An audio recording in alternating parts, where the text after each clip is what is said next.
Namaste Guruji, Namaste Sangat ji. Suresh uncle, over to you.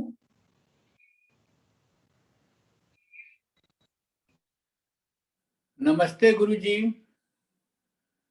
जय गुरुजी महाराज, जय गुरुजी साथ संगत जी। शुक्राना गुरुजी महाराज दा मल्टीलिंगुअल जूम प्लेटफॉर्म की तरफ से आप सबका बहुत बहुत स्वागत है।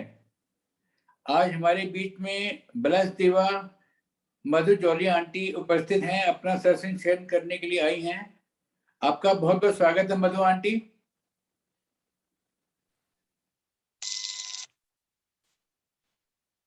जय गुरुजी मधु आंटी। गुरुजी सुरेश अंकल, आपका बहुत बहुत स्वागत मधु आंटी। शुक्राना uncle. Over to you Anil uncle. Guruji और गुरुजी की संगत को कोटि कोटि प्रणाम। मधु जौली आंटी, आपका पूरे गुरु परिवार और मल्टीलिंगुअल फेसबुक शुक्राना मल्टीलिंगुअल फेसबुक ग्रुप और जूम सत्संग प्लेटफॉर्म की तरफ से तहे दिल से स्वागत है। और आंटी, आपका सत्संग से पहले हम एक अरदास है, एक प्रार्थना है कि गुरुजी के वचन हैं, उनकी आप थोड़ा व्याख्या कीजिए और उन पे प्रकाश डालिए। तो मैं गुरुजी का वचन पढ़ता हूँ। हाँ जी। एक संगत ने गुरुजी से एक दिन पूछा, क्या कभी मोक्ष मिलता है?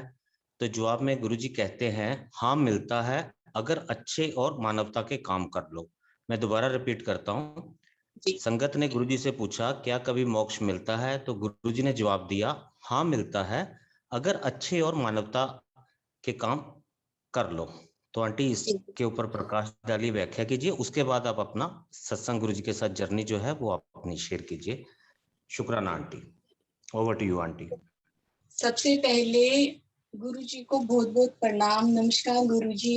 एंड गुरुजी की प्यारी प्यारी संगत को नमस्कार, बहुत बहुत प्यार सबको। गुरुजी ने जो वचन कहा था, जो संगत ने गुरुजी से पूछा था क्या कभी मोक्ष मिलता है, और गुरुजी ने कहा था जरूर मिलता है अगर आप अच्छे कर्म करें और मानवता वाले काम करें।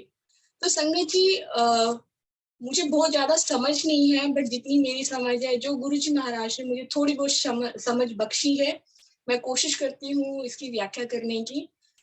तो संगत जी, हम लोग दुनियादारी में फंसे हुए हैं, ये जन्म मरण के बंधन में फंसे हुए हैं।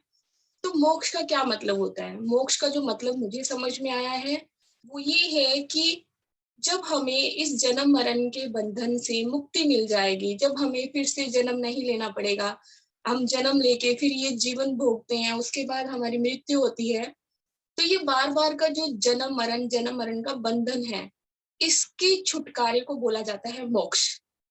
तो संगत ने गुरुजी से ये क्वेश्चन किया था, क्या कभी किसी को मोक्ष मिलता है? और इसका जवाब गुरुजी ने हाँ में दिया था कि मिलता है, अगर आप अच्छे कर्म करेंगे और मानवता वाले काम करेंगे, किसकी भलाई करेंगे। बिल्कुल संगत जी, हम गुरु परिवार की संगत है, जो गुरुजी की संगत है, वो इस बात को समझती है कि अगर हम अपने कर्म अच्छे करेंगे, जब हमारे पास हमारे अकाउंट में अच्छे कर्म होंगे, जब हम लोगों की भलाई करेंगे, कोई बुरे कर्म होंगे ही नहीं, तो गुरुजी महाराज को हमें मोक्ष देना ही पड़ेगा। गुरुजी महाराज को हमें इस जन्म मरण के बंधन से मुक्ति देनी पड़ेगी। और जैसे हम सब जानते हैं, गुरुजी एक लाइट है, ही इज ओमनी प्रेजेंट। तो हम लोगों के अंदर भी गुरु का अंश है, तो वो लाइट है, लेकिन गुरुजी महाराज की कृपा से हम फिर से उस लाइट में समाहित हो जाएंगे जब हम अच्छे कर्म करेंगे। तो सारी संगत से यही रिक्वेस्ट है, यही प्रार्थना है कि अब जब हम ये जान चुके हैं कि कर्मा की वजह से हमें बार बार जन्म लेना पड़ता है, तो प्लीज अच्छे कर्म करिए, अपने बुरे कर्म अपने अकाउंट में ऐड मत करिए। यही है इस वचन की व्याख्या जो मेरी समझ थी। तो सबसे पहले मैं शुक्राना करना चाहती हूँ सुरेश अंकल का, जो उन्होंने मुझे ये मौका दिया है आज आप सबके सामने गुरुजी की महिमा का गुणगान करने का। तो बहुत बहुत शुक्राना। इससे पहले मैं अपनी जर्नी शेयर करूं, मैं आप सबके साथ शेयर करना चाहती हूँ, मैं बधाई देना चाहती हूँ सुरेश अंकल को, जो उन्होंने ये बीड़ा उठाया। जैसे कहते हैं, मैं एक्चुअली गुरुजी से जब जुड़ी थी, तो तब मैं गुरुजी के फिजिकल फॉर्म में दर्शन नहीं कर पाई, तो जो पुरानी संगत है, उन पुरानी संगत को ये जिम्मेवारी मिली थी, कहते हैं कि ज्यादा से ज्यादा संगत को जोड़िए। तो संगत ने ज्यादा से ज्यादा संगत को जोड़ा, लेकिन अब जब गुरुजी फिजिकल फॉर्म में नहीं है, अब की अगर गिनती करें तो बहुत ज्यादा गुना, इतने टाइम्स इंक्रीज हो गई है गुरुजी की संगत, जिसे हम कहते हैं न्यू संगत, जो गुरुजी से फिजिकल फॉर्म में नहीं मिल पाई है। तो सुरेश अंकल जो शुक्राना गुरुजी महाराज द मल्टीलिंगुअल फेसबुक ग्रुप है, उसके थ्रू गुरुजी से जोड़ने की कोशिश कर रहे हैं उस नई संगत को, जिनको गुरुजी की महिमा का नहीं पता है। तो अगर मैं कहूँ, गुरुजी ने उनको ये सेवा दी है। अगर आप उनकी काम की अगर मैं व्याख्या करूँ तो मेरे पास शब्द नहीं है। आप देखिए गुरुजी की बायोग्राफी को उन्होंने, उनकी टीम ने, गुरुजी की संगत ने 27 इंटरनेशनल लैंग्वेजेस और इंडियन लैंग्वेजेस में ट्रांसलेट किया है, ताकि वो संगत जो इंडियन नहीं है, जो अदर कंट्री से, इंटरनेशनल कंट्री से है, वो भी गुरुजी की महिमा को पा सके, वो गुरुजी की ब्लेसिंग को पा सके। आप देखिए शिव पुराण, अगर कहें तो ऑटोबायोग्राफी ऑफ योगी जी, इसको उन्होंने, उनकी टीम ने 9 इंटरनेशनल लैंग्वेजेस में, और जिसमें कि इंडियन लैंग्वेजेस है, उसमें भी उन्होंने इसका ट्रांसलेशन किया है। लाइट ऑफ डिविनिटी को पंजाबी और बंगाली लैंग्वेज में, मराठी लैंग्वेज में, गुजराती लैंग्वेज में इसकी ट्रांसलेशन की गई है। देखिए गुरुजी की गुरबानी जो है, उसकी व्याख्या, उसको देखिए 13 लैंग्वेज में इसका ट्रांसलेशन किया गया, ताकि ज्यादा से ज्यादा संगत के पास गुरुजी की महिमा का गुणगान पहुंच सके, उनको पता चल सके गुरुजी कौन है, उनकी ब्लेसिंग क्या है, और वो भी गुरुजी की ब्लेसिंग्स पा सके। डेली जूम ऐप पर 8 o'clock इंडिया टाइम के अकॉर्डिंग संगत जी डेली सत्संग होता है, और कोई ना कोई नई संगत या पुरानी संगत जुड़ती है, जो अपनी जीवन की जो जर्नी है, गुरु जी के साथ जो उनकी जर्नी है, उस जर्नी का बखान करती है, गुरु जी की ब्लेसिंग्स का बखान करती है। तो बहुत बहुत शुक्राना सुरेश अंकल जी, बहुत बहुत शुक्राना कि आपने ये बीड़ा उठाया है, और ज्यादा से ज्यादा संगत को आप गुरु जी से जोड़ रहे हैं। आपके थ्रू बहुत सारी संगत ब्लेस हो रही है। गुरु जी महाराज उस सारी संगत को भी ब्लेसिंग्स दे रही हैं जो जुड़ रही हैं, और आपको और ज्यादा पता नहीं कितनी गुना आपको ब्लेसिंग्स दे रहे हैं। तो बहुत बहुत शुक्राना गुरुजी महाराज का, और आपका शुक्राना। तो संगत जी, आंटी आपने बहुत सुंदर व्याख्या की है गुरुजी के वचन की, बहुत बहुत शुक्राना। और दूसरा आपका शुक्राना ये है कि आपने सुरेश वासन अंकल और टीम का जो बीड़ा उठाया हुआ है, तो उनकी, आपकी जो शब्द थे उससे उनको एनकरेजमेंट मिला है। तो गुरुजी ऐसी सेवा लेते रहे सबसे, आपसे और सबसे, गुरुजी सेवा लेते रहे और गुरुजी का काम आगे बढ़ता रहे। आंटी बहुत बहुत शुक्राना। आंटी अब आप अपना सत्संग शेयर कीजिए प्लीज। जी संगत जी, आप में से कुछ संगत शायद मुझे जानती होगी। मेरा नाम मधु जोली है। मैं एक्चुअली हूँ तो रहती तो मैं गुड़गांव में थी, लेकिन अब मैं ना गुड़गांव में रहती हूँ ना मैं इंडिया में रहती हूँ। तो मैं आपको बताना चाहूंगी, मैं गुरु जी के साथ 2016 में कनेक्ट हुई थी, और 2016 से पहले मैं गुरुजी के बारे में नहीं जानती थी, गुरुजी की महिमा के बारे में नहीं जानती। तो मैं आपको बताना चाहूंगी, ये बहुत इंपॉर्टेंट मैसेज है जो मेरे थ्रू पता नहीं किसके संगत को मिलने वाला है, कि गुरुजी के पास हम तब पहुंच सकते हैं जब गुरुजी का बुलावा होता है। हमारे कहने से, किसी के कहने से हम गुरुजी के पास नहीं जा सकते। जब उनका बुलावा होता है, तब कोई ना कोई माध्यम बनता है, कोई ना कोई मेडिकल बनता है, आप लोगों को, बाकी संगत को गुरुजी से जोड़ने में गुरुजी किसी न किसी को ये सेवा देते हैं। तो मेरे साथ भी बिल्कुल ऐसे ही हुआ। मैं अपनी जर्नी गुरुजी के साथ आगे बढ़ाने से पहले थोड़ा सा बैकग्राउंड में जाऊंगी। मैं अंबाला के एक छोटे से विलेज से बिलोंग करती हूँ, और एक ऐसी फैमिली में पैदा हुई थी जहाँ पे मैं अपने आप को बहुत लकी मानती हूँ, क्योंकि मैं उन लड़कियों में से हूँ जिसको मौका मिला बाहर निकलने का, आगे बढ़ने का। एक छोटा सा गांव जहाँ पे लड़कियों की शादी जल्दी कर दी जाती है, लेकिन मेरे परिवार में मेरे पापा ने, मेरी मम्मा ने कभी भी मुझे लड़की की तरह ट्रीट नहीं किया। हमेशा उन्होंने मेरे नाम के साथ में बेटा लगाया, मधु बेटा। तो इसी तरह जैसे जैसे मैं बड़ी होती गई, पापा ने मुझे ये समझ दी कि लाइक कोई छोटा बड़ा नहीं होता, कोई कास्टिज्म नहीं होता, सब इक्वल होते हैं और सब रब के बंदे होते हैं। मम्मी ने यही संस्कार दिया, और मैं भी यही सीखती हुई आगे बड़ी हुई मेरी ग्रेजुएशन हुई और उसके बाद मैं फाइनेंशियली बहुत आपको कहूँ कि एक लो मिडिल क्लास फैमिली से बिलोंग करती हूँ। तो लेकिन उसके बावजूद मैं ग्रेजुएट हुई। मैं अपने गांव से पहली लड़की थी जो कॉलेज गई। मुझे ये मौका दिया गया, उस भगवान ने, उस सृष्टि के रचयिता ने मुझे आगे बढ़ाने में हमेशा मदद की।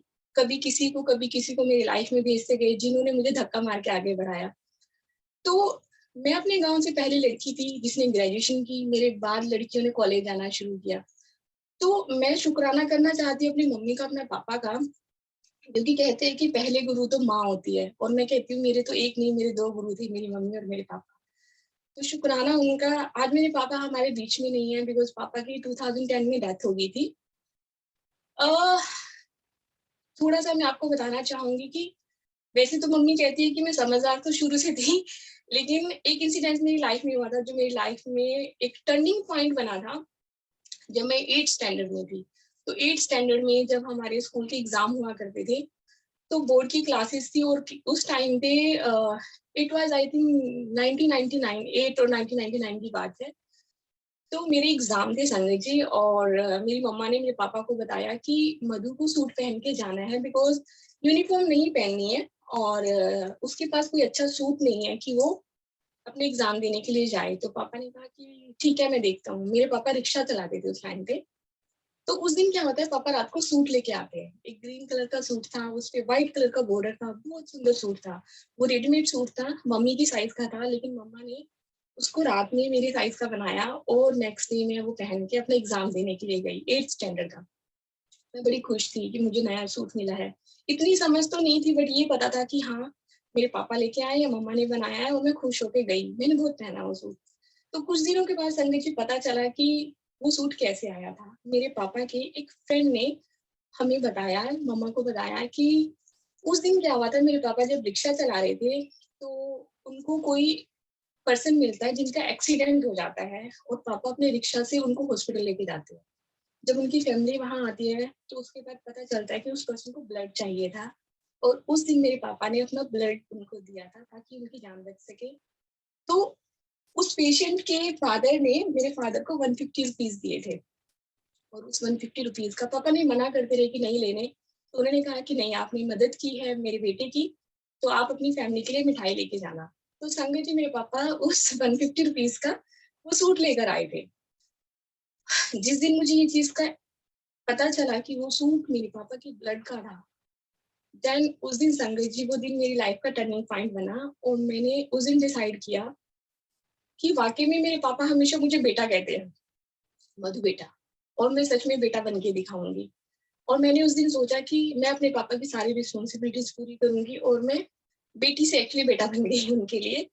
और तब से लेके अब तक मैं कोशिश कर रही हूँ कि अपने पापा की सारी रिस्पॉन्सिबिलिटीज मैं पूरी कर सकूं।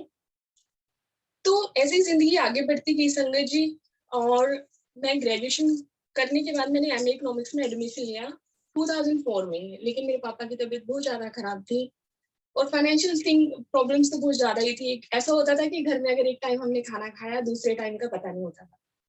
तो देन मैंने डिसाइड किया, मैंने ग्रेजुएशन तो कर ली एटलीस्ट, तो मैं एक काम करती, मैं अपनी ग्रेजुएशन के बाद एमए छोड़ देती हूँ, और मैं कोई जॉब कर स्टार्ट कर देती हूँ। इवन कोई फैक्ट्री में काम करूंगी, इवन बुटीक में काम करूंगी, कुछ भी करूंगी। क्योंकि मैंने, जब मैं कॉलेज में जाया करती थी, मैंने 3 साल कॉन्टिन्यूसली स्टिचिंग की, मैं कपड़े सिला करती थी कॉलेज से आने के बाद, ताकि थोड़ी सी हेल्प हो सके मेरी स्टडी में।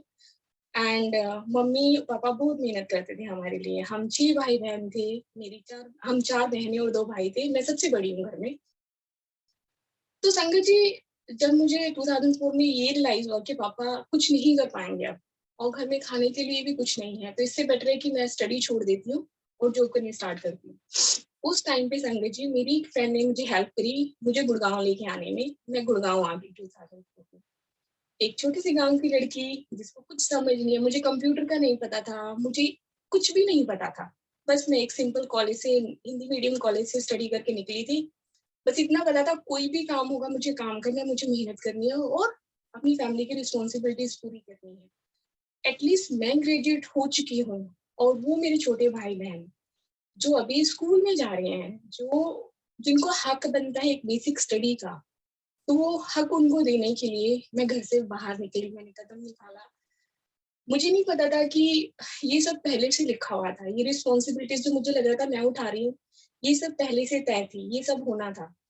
लेकिन आज इस चीज का एहसास है, मुझे ये पहले से ही तय था। तो मैं 2004 में आई, मैंने जॉब स्टार्ट करी, मेरी पहली जॉब थी, मैं एक सेल्स स्टाफ ज्वाइन किया एक मॉल के अंदर। तो मुझे 125 रुपीज मिलते थे उस टाइम पे 2004 में, एक टेम्परेरी स्टाफ। तो उन्होंने बोला 1 महीने के लिए हम आपको रखते हैं, अगर आपका काम अच्छा लगा तो हम आपको परमानेंट कर देंगे। मुझे पहली सैलरी मिली 3750, मुझे आज भी याद है। और मैं बड़ी खुश थी कि चलो 1 महीने के बाद मैं अपने घर जाऊंगी, अपनी मम्मा को वो पैसे दूंगी। और मैंने घर पैसे भेजने शुरू किए। धीरे धीरे करते करते बहुत सारे लोग मेरी लाइफ में आए प्रोफेशनली, जिन्होंने मुझे सिखाया, आगे बढ़ने में मदद करी।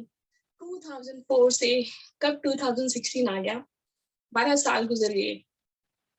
बहुत सारे अप एंड डाउन मेरी लाइफ में आए संगत जी, लेकिन मैं रुकी नहीं। मुझे ये था कि मुझे आगे बढ़ना है, मुझे अपनी फैमिली के लिए करना है। एंड इन 12 सालों में संगत जी, मेरे 2 भाई 2 बहनें ग्रेजुएट हो चुके थे। मेरी बहनों ने बीए किया, मेरे एक भाई ने बीएससी किया, एक ने बीए की बीकॉम किया। मैं बड़ी खुश थी कि जो जिम्मेवारी लेके मैं अपने घर से निकली थी वो पूरी हो गई। अब बात आती है कि ये ऑलरेडी मैं कर रही थी, लेकिन मुझे एहसास नहीं था कि कौन सी पावर इसके पीछे है जो मुझे हेल्प कर रही है। शायद मैं बचपन से शिवजी महाराज को मानती थी, माता रानी की भी पूजा करती थी, पर मुझे लगता था कि सब करते हैं इसलिए मैं करती हूँ। मेरा लगाव सिर्फ शिवजी महाराज के साथ में था और वो ही कर रहे थे मेरी मदद उस टाइम पे। ये अब पता है, अब पता चल चुका है इस चीज के बारे में संगत जी। 2010 में जब पापा की डेथ हो गई संगत जी, मैं बुरी तरह से टूट गई थी।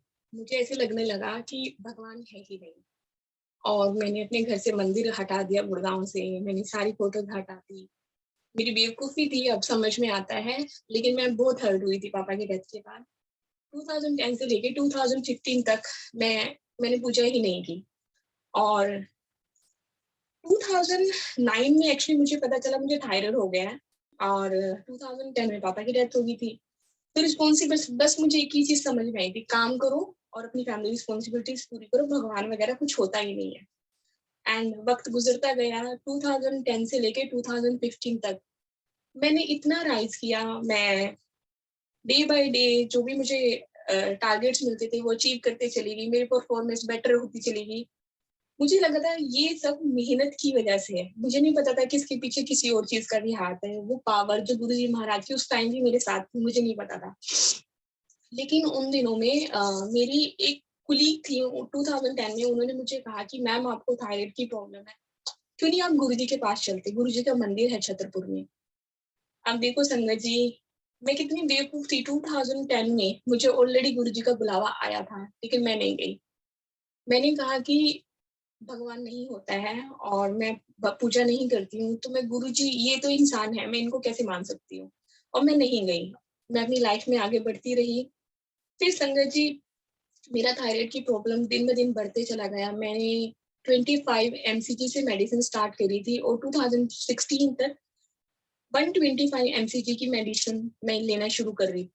तो आप देखिए, ये एक ऐसी प्रॉब्लम है जो मैंने सुना है, जितनी भी मैंने लोगों से बात करी है वो सब ये कहते हैं अगर किसी को हाइपोथायराइड हो जाता है तो जिंदगी भर उनको मेडिसिन खानी पड़ती है, मेडिसिन नहीं छोड़नी होती है। तो ऐसे ही टेस्ट पे टेस्ट होते रहे और मेरी मेडिसिन बढ़ती रही। इन 4-5 इयर्स के अंदर थायराइड की वजह से मुझे पीसीओडी की प्रॉब्लम भी होगी। तो मैं इन चीजों से जूझ रही थी, लेकिन अपनी फैमिली में ज्यादा बात नहीं करती थी इन सब चीजों के बारे में। मुझे लगता था कि मेरी मम्मी मेरे भाई बहन परेशान हो जाएंगे, तो मैं उनको नहीं बताती थी। 2016 में मेरी लाइफ में गुरुजी आए, वो अगेन मेरी उस फ्रेंड की छोटी सिस्टर के थ्रू। मैं एक दिन उनसे मिलने गई, उन्होंने मुझे बताया विशाखा आंटी, तो शुक्राना गुरुजी महाराज, रक्षा आंटी और विशाखा आंटी का, जो उन्होंने मुझे आपके साथ में कनेक्ट किया। मेरी फ्रेंड ने बोला कि आप इतनी प्रॉब्लम में हो, आप क्यों नहीं गुरुजी के आश्रम चलते हैं, वहां पे लंगर प्रसाद खाने से कैंसर तक की बीमारियां ठीक हो जाती है और ये तो थायराइड है। और उस दिन पता नहीं संगत जी कैसे मेरे मुंह से हाँ निकल गया, मैंने कहा ठीक है चलते हैं। तो संगत जी, मैं अपनी फ्रेंड के साथ में जनवरी 2016 में गुरुजी के आश्रम पहुंची। मैं बिलीव नहीं संगत जी, जिस दिन मैं पहले दिन गई थी, उस दिन मेरे बैक में इतना पेन हो रहा था, इतना पेन था कि मैं एक कदम भी आगे नहीं बढ़ा पा रही थी। लेकिन मैंने कह दिया था कि मुझे जाना है, तो इसलिए मैं गई। मैं अपनी फ्रेंड के साथ गुरुजी के आश्रम पहुँचती हूँ।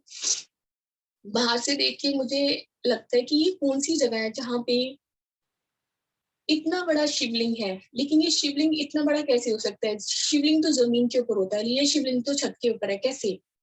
और जैसे ही हमने मंदिर के अंदर कदम रखा, वहाँ पे वाणी चल रही थी, कही रविदास, और ये वाणी मैंने बचपन से सुनी है। तो मैं हैरान थी, गुरु रविदास जी की वाणी चल रही है, लेकिन ये तो शिव कहते हैं कि गुरु जी का आश्रम है, शिव जी का शिवलिंग है, और वाणी गुरु रविदास जी की, मुझे समझ नहीं आया संगत जी। खैर मैं जैसे-जैसे प्रोसेस था लाइन में लगी रही, फॉलो करती रही गुरुजी के अंदर बड़े हॉल में पहुँचती हूँ, गुरुजी के आगे मैंने माथा टेका और हम जाके बाहर बैठ गए। तो संगत जी हमें चाय प्रसाद मिलता है, जल प्रसाद मिलता है, और मेरा मन लग जाता है। मैं पूरी धुन में सवार हो जाती हूँ कि इतना अच्छा फ़ील हो रहा है, ये जगह है कैसी? इससे अच्छी जगह मैंने आज तक नहीं देखी। और बिल्कुल वैसा ही सुकून मुझे गुरुद्वारे में मिलता था। जब मैं कॉलेज टाइम में मैं गुरुद्वारा बहुत जाया करती थी अपनी फ्रेंड के साथ में। मैं मंदिर तो नहीं जाती थी, गुरुद्वारे जाया करती थी। और बिल्कुल वैसा ही एहसास हो रहा था उस जगह पे बैठ के। तो संगत जी, गुरुजी ने क्योंकि मुझे बुलाया था तो उनको तो अपनी लीला दिखानी थी ना, तो मैं बरामदे में बैठती हूँ जाके मेन हॉल के बाहर, और मैंने जैसे आईज़ क्लोज़ करी, मेरी आईज़ के सामने बिलीव मी संगत जी, अप्रॉक्सिमेटली 2 टू 3 मंथ्स की एक फ्लैशबैक स्टार्ट हो जाती है। फ्लैशबैक जैसे हम मूवीज़ में देखते हैं कि फ्लैशबैक कैसे होती है, एग्ज़ैक्टली वैसी अप्रॉक्सिमेटली 3 मिनट की फ्लैशबैक चलती है। मैं उस बरामदे में उस जगह पे कैसे बैठी, कैसे मैं मंदिर तक पहुँची, कैसे मेरे बैक में पेन हो रहा था, मुझे सब कुछ दिखाई देता है। और वो फ्लैशबैक में मुझे ऐसे करके 12 साल पीछे लेके जाते हैं, 2004 में। 2004 में वो मेरी फ्लैशबैक कहाँ रुकती है जाके, और इस दौरान, इस 2 टू 3 मिनट्स के दौरान मेरी लाइफ में जो भी चीज़ें हुई, अच्छी-बुरी, मुझे वो सारी चीज़ें एक रील की तरह दिखाई देती है कि इतनी फ़ास्ट गुज़र रही है मेरी आँखों के आगे, लोग गुज़र रहे हैं, इंसिडेंट्स गुज़र रहे हैं, और वो उस पोल पे जाके रुकती है। 2004 में संगत जी, मेरी सबसे बड़ी मासी जी, प्रमीला मासी जी से मैं फ़ोन पे बात कर रही होती हूँ। उस टाइम पे 2004 में हमारे पास फ़ोन नहीं होता था, तो हमारे एक नेबर के यहाँ फ़ोन था। नेबर के यहाँ मैं बात कर रही थी अपनी मासी जी से, और मैं उनको बोल रही हूँ कि मासी जी, मुझे ऐसे-ऐसे जॉब के लिए 2004 में गुड़गाँव जाना है, और मम्मी का मन नहीं है मुझे बाहर अकेले भेजने का, प्लीज़ उनको समझाइए। और मेरी मासी कहते हैं, "कोई बात नहीं बेटा, आप जाइए, हमें अपने बच्चे पे पूरा विश्वास है, और आप जाइए, आप अपनी रिस्पॉन्सिबिलिटी पूरी कीजिए।" संगत जी, उस कॉल पे जाके मेरी फ्लैशबैक खत्म होती है और मैंने एकदम से आईज़ ओपन करी, और मैं देखती हूँ मेरे आस-पास संगत बैठी हुई है। मैं हैरान थी कि मेरे साथ हुआ क्या है? मुझे कुछ समझ में नहीं आता कि मैं क्या देख रही हूँ? ना तो मैं सोई हुई, ना ये सपना है, तो ये है क्या? मुझे समझ नहीं आता। उसके बाद मैं मेन हॉल में बैठती हूँ, गुरु जी की गद्दी के सामने। संगत जी, वहाँ बैठते ही मेरे आँसू बहने शुरू हो गई। मैं क्यों रो रही थी मुझे नहीं पता। उस मोमेंट में मुझे ना कोई चोट लगी थी, ना कोई ऐसा पेन था, ना कोई हर्ट था कि जिसकी वज़ह से मुझे रोना आए। लेकिन मैं रो रही थी, और मैं हैरान थी कि इतनी सारी संगत वहाँ बैठी हुई है, कोई एक-दूसरे को नहीं देख रहे हैं, सबकी आईज़ क्लोज़ है, और मैं अपनी आईज़ से आँसू पोंछती हूँ और ये सोचती हूँ, अगर किसी ने मुझे रोते हुए देख लिया, तो कोई क्या बोलेगा कि ये पागल लड़की है क्या जो रोए जा रही है। तो संगत जी, उसके बाद लंगर प्रसाद होता है। इतना अच्छा डिसिप्लिन लंगर प्रसाद, इतना मैं बता नहीं सकती। मुझे बहुत ही अच्छा लगा कि लंगर प्रसाद एक थाली में 4-4 लोग खा रहे हैं, वो 4 लोग कौन हैं? कोई नहीं जानता। वो आपके जानकार भी हो सकते हैं, वो कोई अननोन भी हो सकते हैं, आप नहीं जानते, और कोई किसी चीज़ का वहम नहीं कर रहा है। कितने आराम से लंगर प्रसाद खा रहे हैं। मुझे बहुत अच्छा लगा ये चीज़, और मेरे दिल को छू गई ये बात। वहाँ से हम निकलते हैं, मैंने अपनी फ्रेंड को सारी चीज़ें बताई कि कैसे वो फ्लैशबैक मुझे नज़र आती है, और कैसे मैं अंदर बैठ के रो रही थी। तो मेरी फ्रेंड ने मुझे बोला कि गुरुजी महाराज ने आपको पहले ही दिन ब्लेस कर दिया। संगत जी, मुझे पता ही नहीं था ब्लेसिंग होती क्या है। तो मेरी फ्रेंड ने मुझे एक्सप्लेन किया कि आपकी लाइफ में, बिकॉज़ वो फ्रेंड मेरी 2005 से थी। तो उन्होंने मुझे कहा कि आपकी लाइफ में जो कुछ भी होता रहा है, आप कभी किसी से शेयर नहीं करते, तो वो आपके अंदर पेन है। लेकिन आज जब गुरुजी महाराज के दरबार में आप आए, गुरुजी ने आपको अपना लिया है। उन्होंने आपकी वो पेन को आपको एक बार गो थ्रू कराया है और आपके आंसू के थ्रू उन्होंने उसको धो दिया। बहुत ही प्यारी बात विशाखा आंटी ने मुझे कही। मुझे बहुत ही अच्छा लगा कि सच में मेरी वो पेन उस दिन निकल गई। उसके बाद वो चीजें मैं याद नहीं करती। आता था पहले, बड़ा दुख होता था, बड़ी रोती थी, लेकिन फिर नहीं। फिर उसके बाद मुझे रियलाइज हुआ ये मेरी ब्लेसिंग है कि गुरुजी ने मुझे पहले ही दिन ब्लेस कर दिया। फिर उसके बाद संगत जी मैं आती हूँ और मैंने अपनी फ्रेंड को बोला कि जब हम गए थे तो मेरी बैक में पेन हो रहा था, अब मेरी बैक में पेन भी नहीं है। आप देखिए पहले ही दिन गुरुजी महाराज ने मेरी वो बैक का पेन भी भगा दिया। तो बहुत बहुत शुक्राना गुरुजी महाराज मुझे इतना प्यार करने के लिए।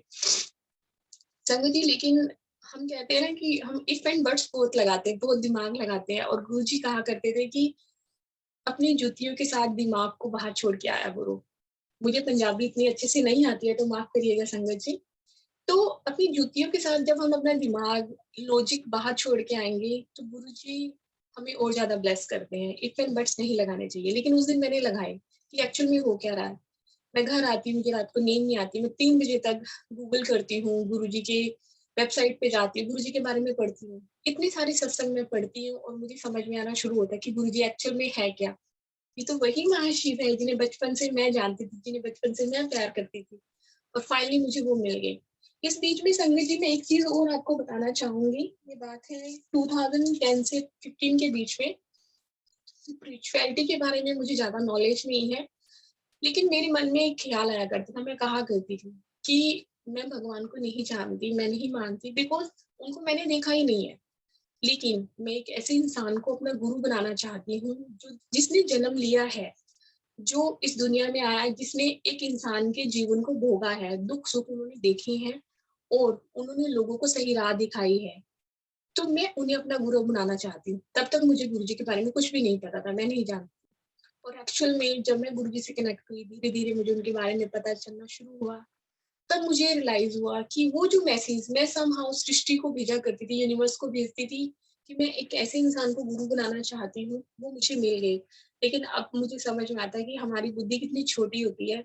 मैं उसे इंसान कहा करती थी कि उस इंसान को, बट मुझे तो साक्षात भगवान मिल गए, मेरे महाशिव मिल गए, मेरे प्रभु मिल गए, मेरे महाराज मिल गए। शुक्राना गुरु जी महाराज। तो संगत जी ऐसे में गुरु जी से कनेक्ट होती हूँ। मैं 5 मंथ में मैं 2 बार गुरुजी के आश्रम जाती हूँ, और 5 मंथ्स के बाद मेरा थायराइड का टेस्ट होता है संगत जी। जब टेस्ट की रिपोर्ट आती है तो मेरा थायराइड की रिपोर्ट बिल्कुल नॉर्मल आती है। मेरी डॉक्टर कहती है कि आप कहीं और से टेस्ट करवाइए। संगत जी मैंने फिर से टेस्ट करवाया, टेस्ट की रिपोर्ट तो सेम आनी थी, बिकॉज ये तो गुरु जी की ब्लेसिंग थी। तो शुक्राना गुरु जी महाराज कि गुरु जी ने सिर्फ 2 बार लंगर प्रसाद खिला के मुझे बिल्कुल ठीक कर दिया। लेकिन मैं मेडिसिन कंटिन्यू की थी, मैंने मेडिसिन बंद नहीं की थी। ऐसे करते करते संगत जी 2017 आ जाता है। 2017 में मुझे एक दिन क्लीनिंग करी थी मैं अपने घर में, और तब तक मेरे घर में गुरुजी का स्वरूप आ चुका था। ये ब्लू चोले वाले स्वरूप ऐसा ही आया था बिल्कुल। और मैं क्लीनिंग कर रही थी और मेरी सारी मेडिसिन एकदम से गिर जाती है फ्लोर पे, और मुझे एक थॉट आती है कि मेडिसिन फेंक दे।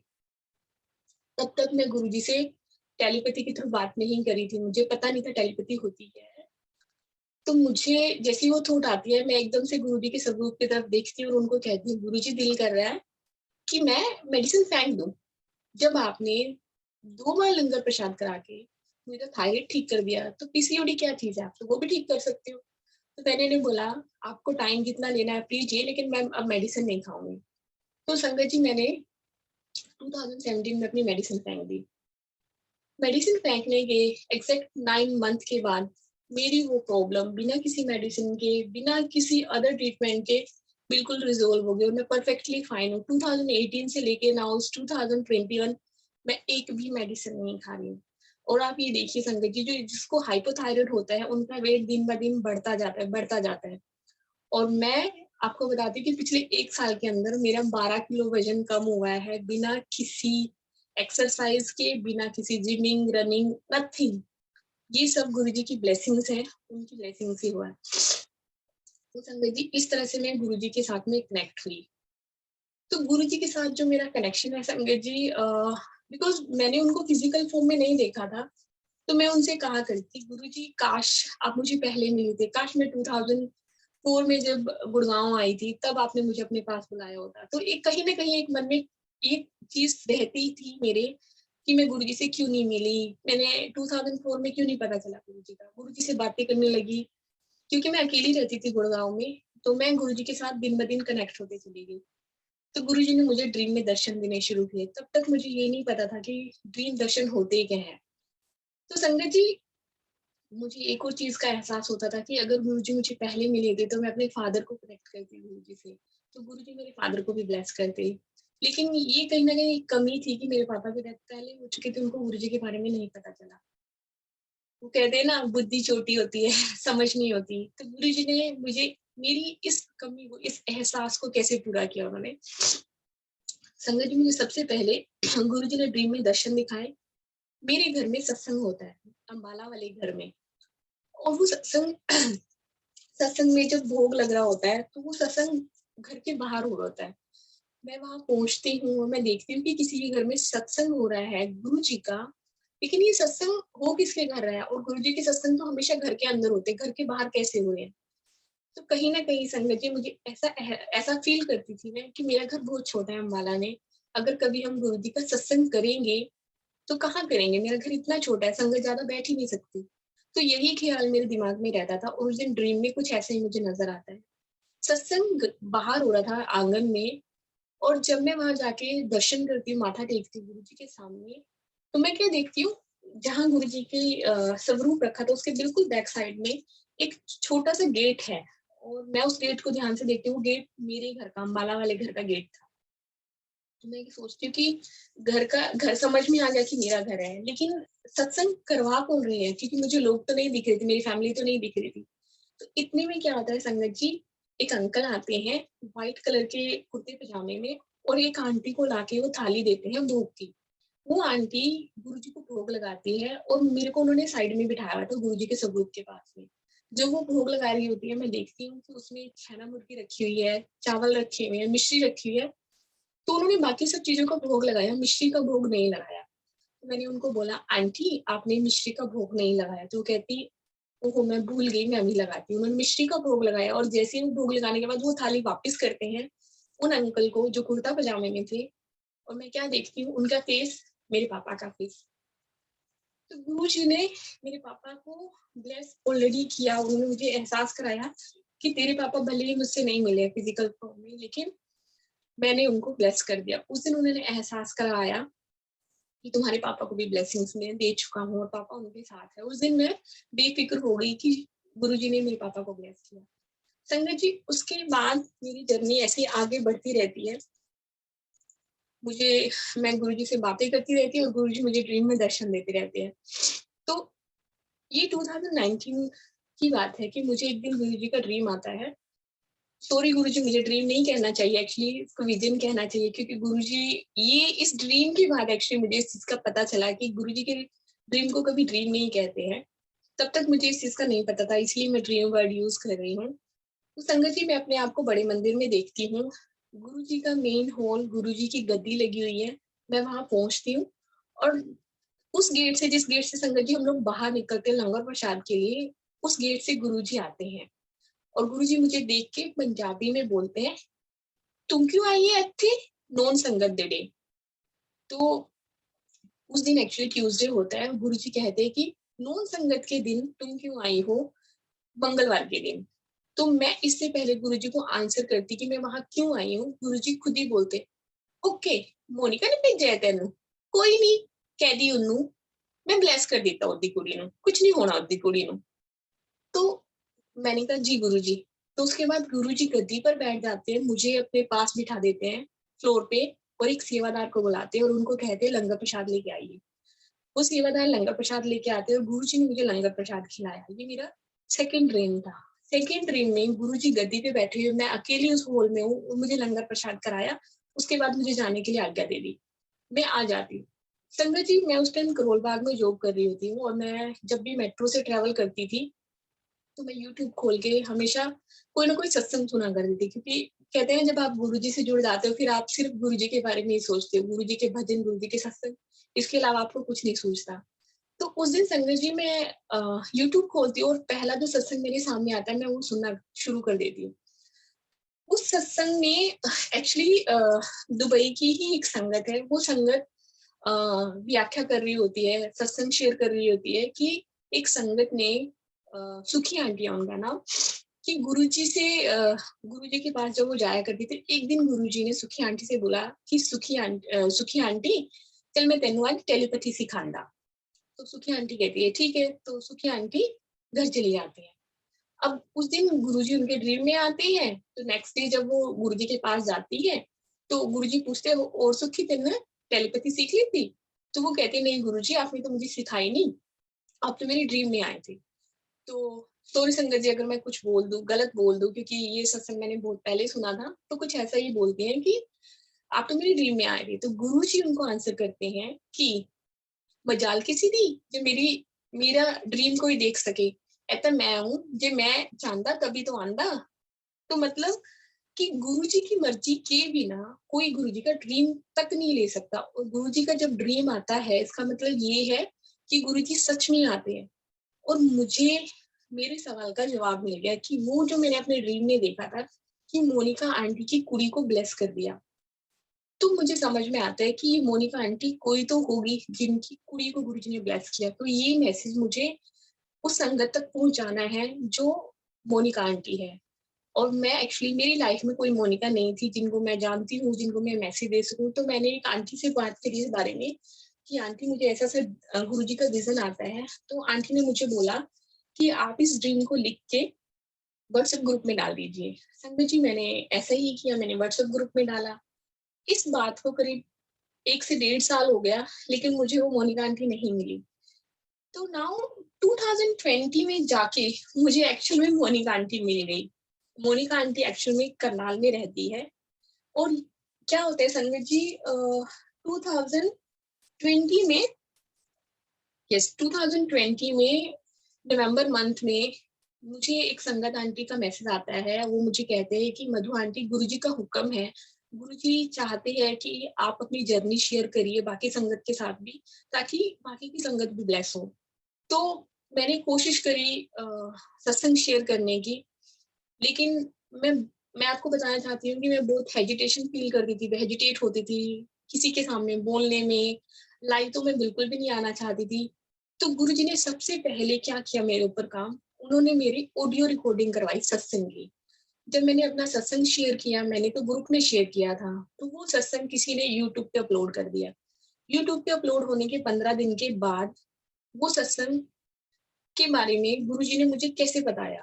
तो संगत जी मैं रात को सोने लगी थी और उस दिन गुरुजी ने मुझे मेरी मम्मी की कमर पे अपने दर्शन दिए।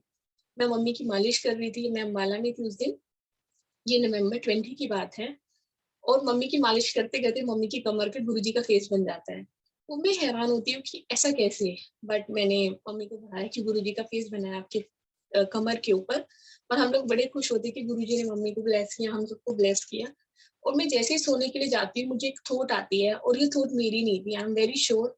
उस थॉट में मुझे ये आता है कि गूगल खोल ते अपना नाम डाल के सर्च कर।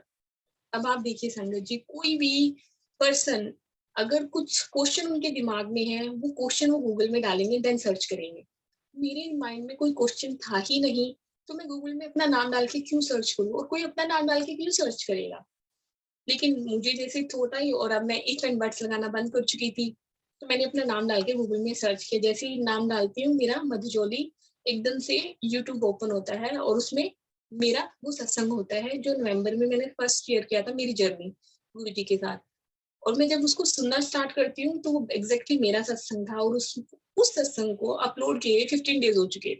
मुझे इसके बारे में कोई इन्फॉर्मेशन नहीं थी। तो आई वाज शॉक्ड कि ऐसा कैसे हो सकता है। तो वही सत्संग मुझे पता चला कि काफी सारी संगत ने सुन चुकी थी। उस टाइम पे 1600 संगत वो सत्संग सुन चुकी थी। और तब मुझे ये चीज का एहसास हुआ कि मैंने तो कुछ संगत के साथ वो सत्संग शेयर किया था, लेकिन ये गुरुजी की लीला है, उन्होंने किसी के थ्रू वो 1600 संगत के पास सत्संग भिजवाया, उनको सुनवाया। जिसने वो सत्संग सुना उन सबको ब्लेसिंग मिली, और 1600 टाइम मुझे भी ब्लेसिंग्स मिली गुरुजी की। शुक्राना गुरुजी महाराज। तो उस दिन गुरुजी ने मेरा कॉन्फिडेंस थोड़ा सा इंक्रीज किया, और मुझे लगा कि अब मैं बाकी के सत्संग भी रिकॉर्ड करके शेयर कर सकती हूँ। देन मैंने अपनी जर्नी का पार्ट 2 और जर्नी का पार्ट 3 जिसमें गुरुजी के सत्संग थे वो शेयर किए व्हाट्सएप पे, अगेन किसी ने वो अपलोड किए यूट्यूब पे। तो ऐसे ही संगत जी मेरा जो सेकंड वाला सत्संग था किसी ने यूएसए में सुना, जिसमें मैंने इस सत्संग के बारे में जिक्र किया था कि गुरुजी ने मोनिका आंटी की बेटी को ब्लेस किया। अब संगत जी ये सत्संग जब यूएसए में किसी ने सुना तो वो आंटी ने अपने हस्बैंड को कहा कि अंकल आपकी एक टीचर है मोनिका आंटी जो कि करनाल में रहती है, उनकी भी तो बेटी है ना, तो कहीं ऐसा तो नहीं ये सत्संग उनके लिए है, क्यों ना हम ये सत्संग मोनिका आंटी को भेज देते हैं। तो उनके अंकल ने वो सत्संग मोनिका आंटी को करनाल में भेजा, और जिस दिन ये सत्संग मोनिका आंटी ने सुना तो उनको एहसास हुआ एक्चुअल में ये ब्लेसिंग उनकी बेटी के लिए है। और आंटी ने ये सोचा कि मैं इस आंटी से बात करना चाहती हूँ, मधुजोली आंटी से। तो मोनिका आंटी संगत जी अंबाला में एक दूसरी संगत आंटी से फोन पे बात करती है, प्रीति वर्मा आंटी। उनसे बात करते हुए कहते हैं कि मुझे मधुजोली आंटी से मिलना है, उनसे बात करनी है, उनको शुक्राना करना है कि गुरुजी ने उनको जो ब्लेसिंग दी है सत्संग के थ्रू, वो सत्संग उन्होंने कहीं ना कहीं इतने टाइम के बाद मेरे तक पहुंचा दिया है, ये मैसेज उनको पहुंचाना है। तो प्रीति आंटी कहते हैं कि कोई नहीं, अगर आप चाहते हो तो मधुजोली आंटी का नंबर मिल जाएगा, मधुजोली भी अंबाला से है और मैं भी अंबाला से हूँ, तो पता चल ही जाएगा। एंड अचानक से संगत जी प्रीति आंटी सर्च करती है अपने मोबाइल में, एक ग्रुप था ओम नमः शिवाय के नाम से, 7 नंबर ग्रुप।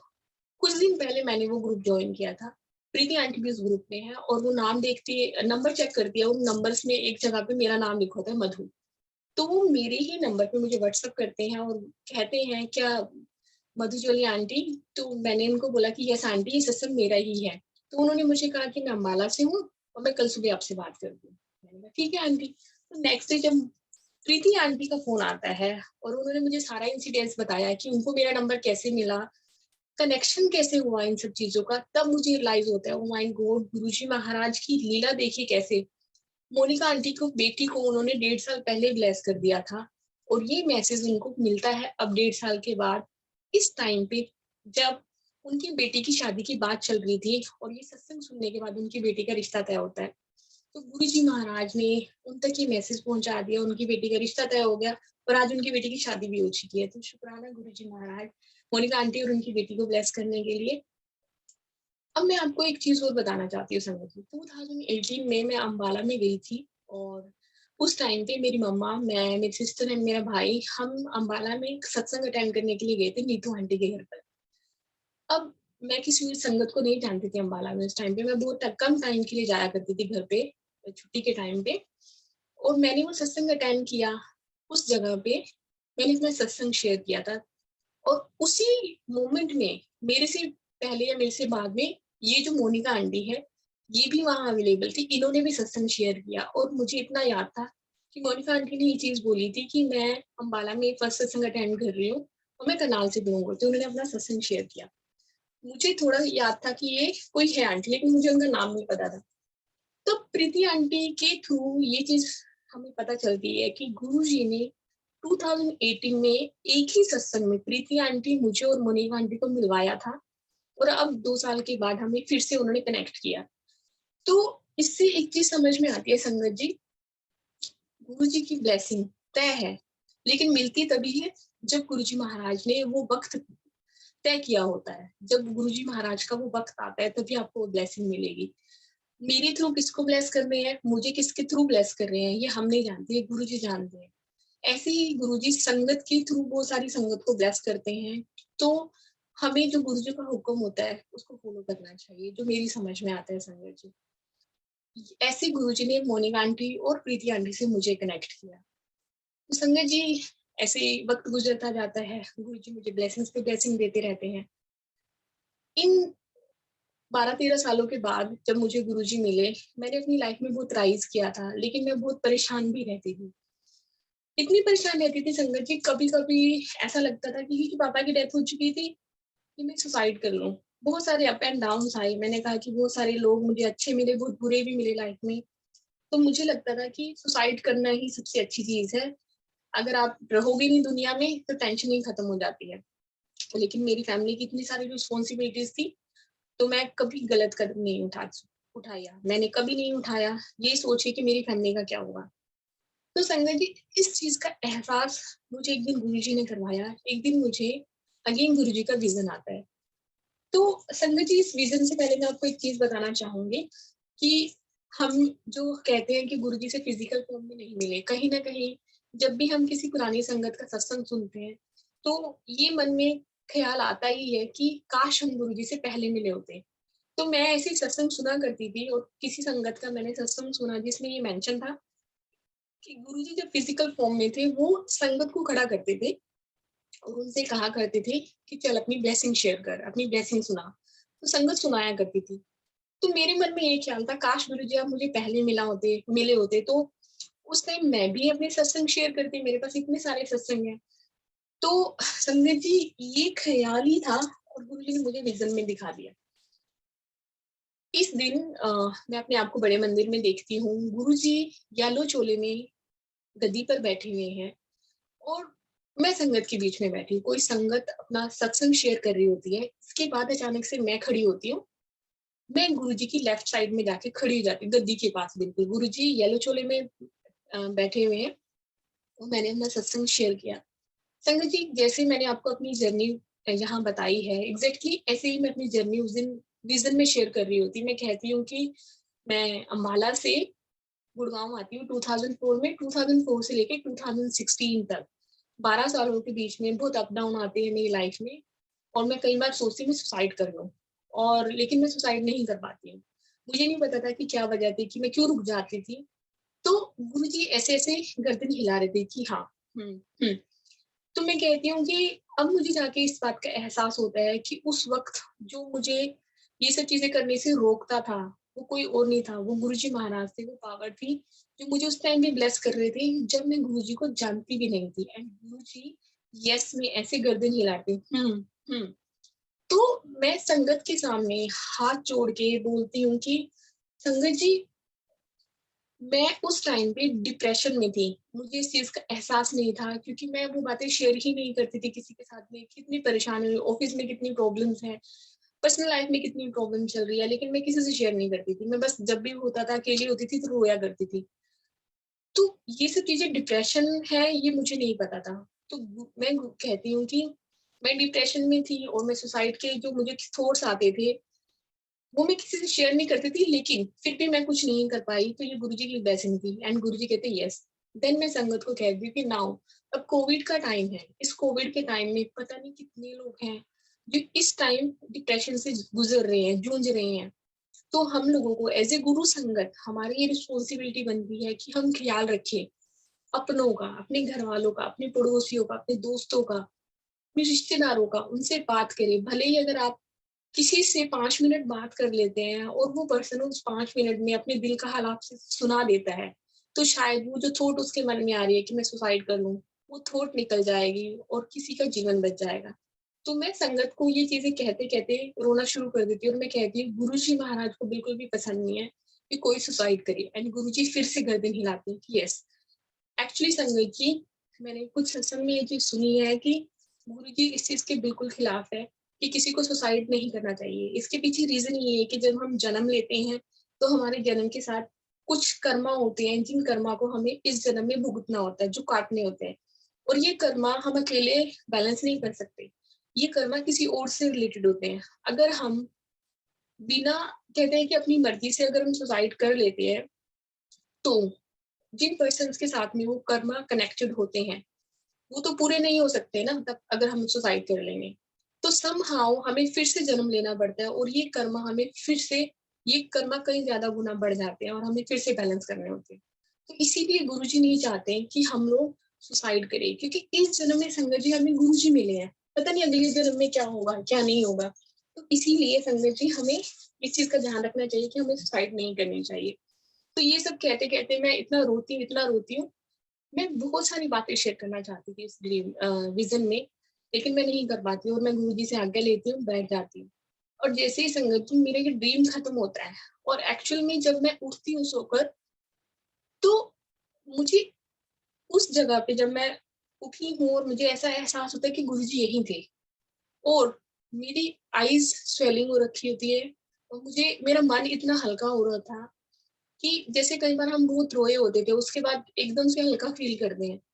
एग्जैक्टली बिल्कुल ऐसा ही मैं उस टाइम सोने के बाद, उठने के बाद मेरा ऐसा होता है कि मैं बिल्कुल हल्का फील कर रही थी कि मैं बहुत रोई हूँ, उसके बाद मैं हल्का महसूस हो रही हूँ।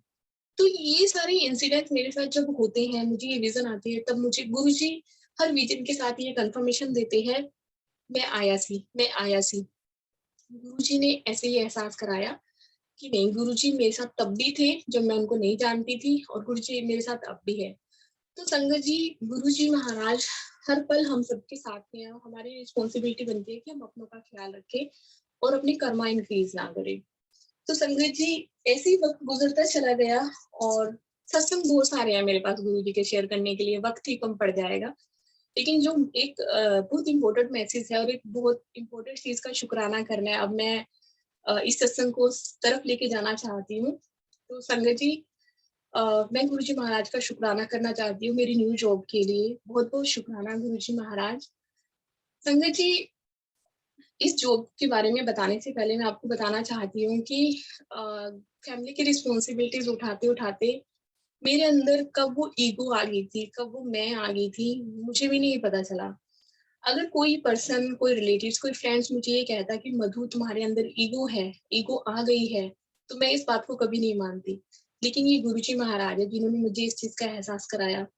तो संगत जी, 2004 से लेके 2020 तक, दिसंबर 19 तक की मैं बात करूंगी, इतने सालों के अंदर मुझे ऐसा लगता था कि मैं अपनी फैमिली की रिस्पॉन्सिबिलिटी उठा रही हूँ, मैं अपनी भाई बहनों को पढ़ा रही हूँ, मैं मम्मी को पैसे देती हूँ, मैं भाइयों को पैसे देती हूँ, मैं सब कुछ कर रही हूँ। मैं अपनी 2015 में मेरी एक छोटी बहन मेरे साथ आ गई थी, कविता जोली। तो हम दोनों गुड़गांव में रहते थे। मेरी मम्मी और मेरी एक छोटी सिस्टर कोमल अपने 2 बच्चों के साथ अम्बाला में रहती है। उसका डाइवोर्स हो गया था।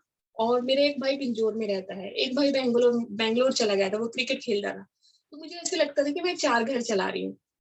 मैं और मेरी सिस्टर जॉब कर रहे हैं, हम 4 घर चला रहे हैं दोनों मिलके। और पता नहीं मुझे कब ये चीज का एहसास होना शुरू हुआ कि मेरी अगर जॉब नहीं रहेगी तो क्या होगा, मेरी जॉब नहीं रहेगी तो क्या होगा। तो इसी एहसास की वजह से संगत जी, मैंने अपने भाई विवेक को बोलना शुरू किया, तू कुछ काम कर ले, तू कुछ काम कर ले। एक्चुअली मेरे भाई ने जैसे अपनी बीएससी कंप्लीट की थी, उसके बाद वो पिंजौर चला गया, उसने कोचिंग ली बैंक में, पीओ के पेपर दिया करता था वो। और बट उसके पेपर क्लियर नहीं होते थे, अभी तक भी क्लियर नहीं हुए, 4-5 साल हो गया वो स्ट्रगल कर रहा है। ये उसके कर्मा है, पता नहीं गुरुजी कौन से उसके कर्मा कटवा रहे हैं, मैं नहीं जानती। तो ये उसका और गुरुजी के बीच की बात है। तो लेकिन 2019 से संगत जी, मैं अपनी जॉब में भी बहुत परेशान थी, और मैंने अपने भाई को कहना शुरू किया कि मैं अब तुम्हें पैसे देना बंद कर दूंगी, अगर तुम कुछ काम नहीं करोगे, तुम बच्चों को ट्यूशन पढ़ाओ, कुछ भी करो, कोई कुछ भी काम करो, लेकिन मैं तुम्हें पैसे नहीं दूंगी। और ये पता नहीं गुरुजी ही शायद मेरे से कहलवा रहे थे ताकि वो इंडिपेंडेंट हो सके। लेकिन वो हर्ट हुआ करता था इस चीज के लिए।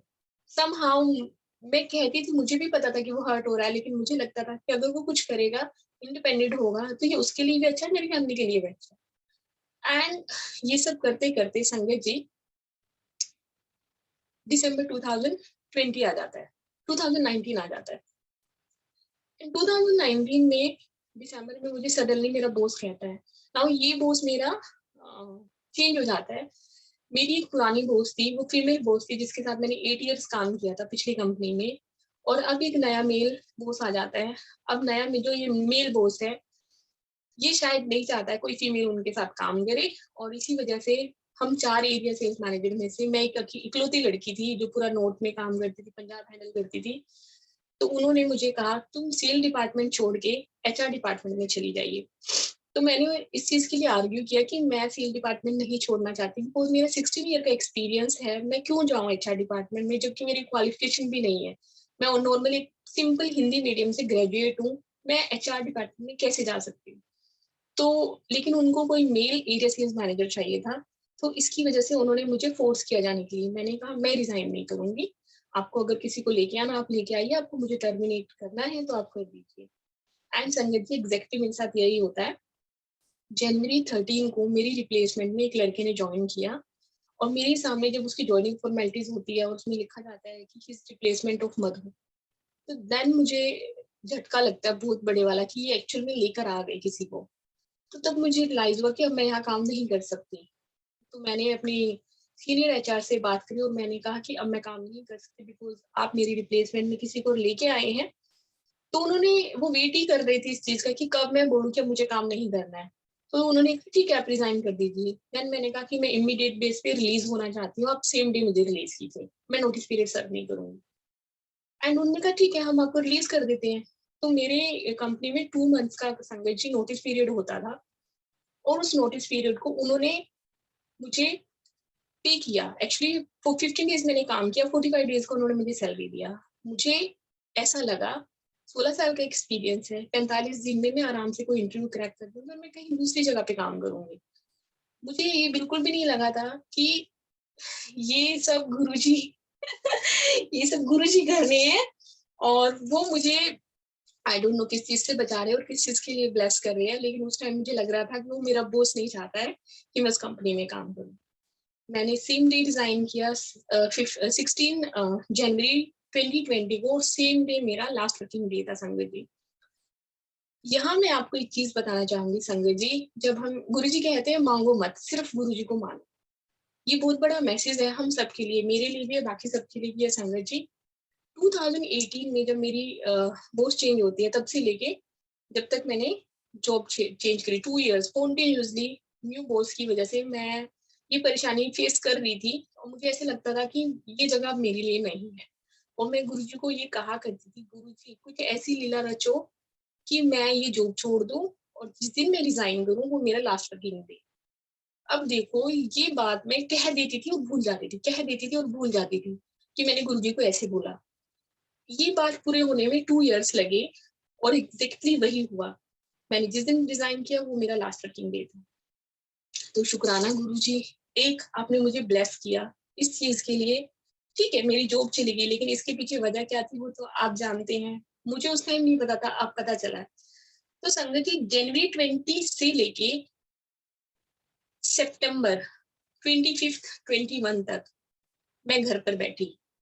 आप समझ सकते हैं ऑलमोस्ट 16-17 मंथ में जिस लड़की के पास 16 साल का इतने सारे अलग अलग डिपार्टमेंट का अलग अलग प्रोफाइल के एक्सपीरियंस है और उसके अचानक जॉब छूट जाती है, फिर कोविड आ जाता है और मेरे पास जॉब नहीं थी, जबकि फैमिली रिस्पॉन्सिबिलिटीज इतनी सारी थी, मेरे ऊपर इतने सारे लोग डिपेंड थे और मेरी जॉब छूट जाती है।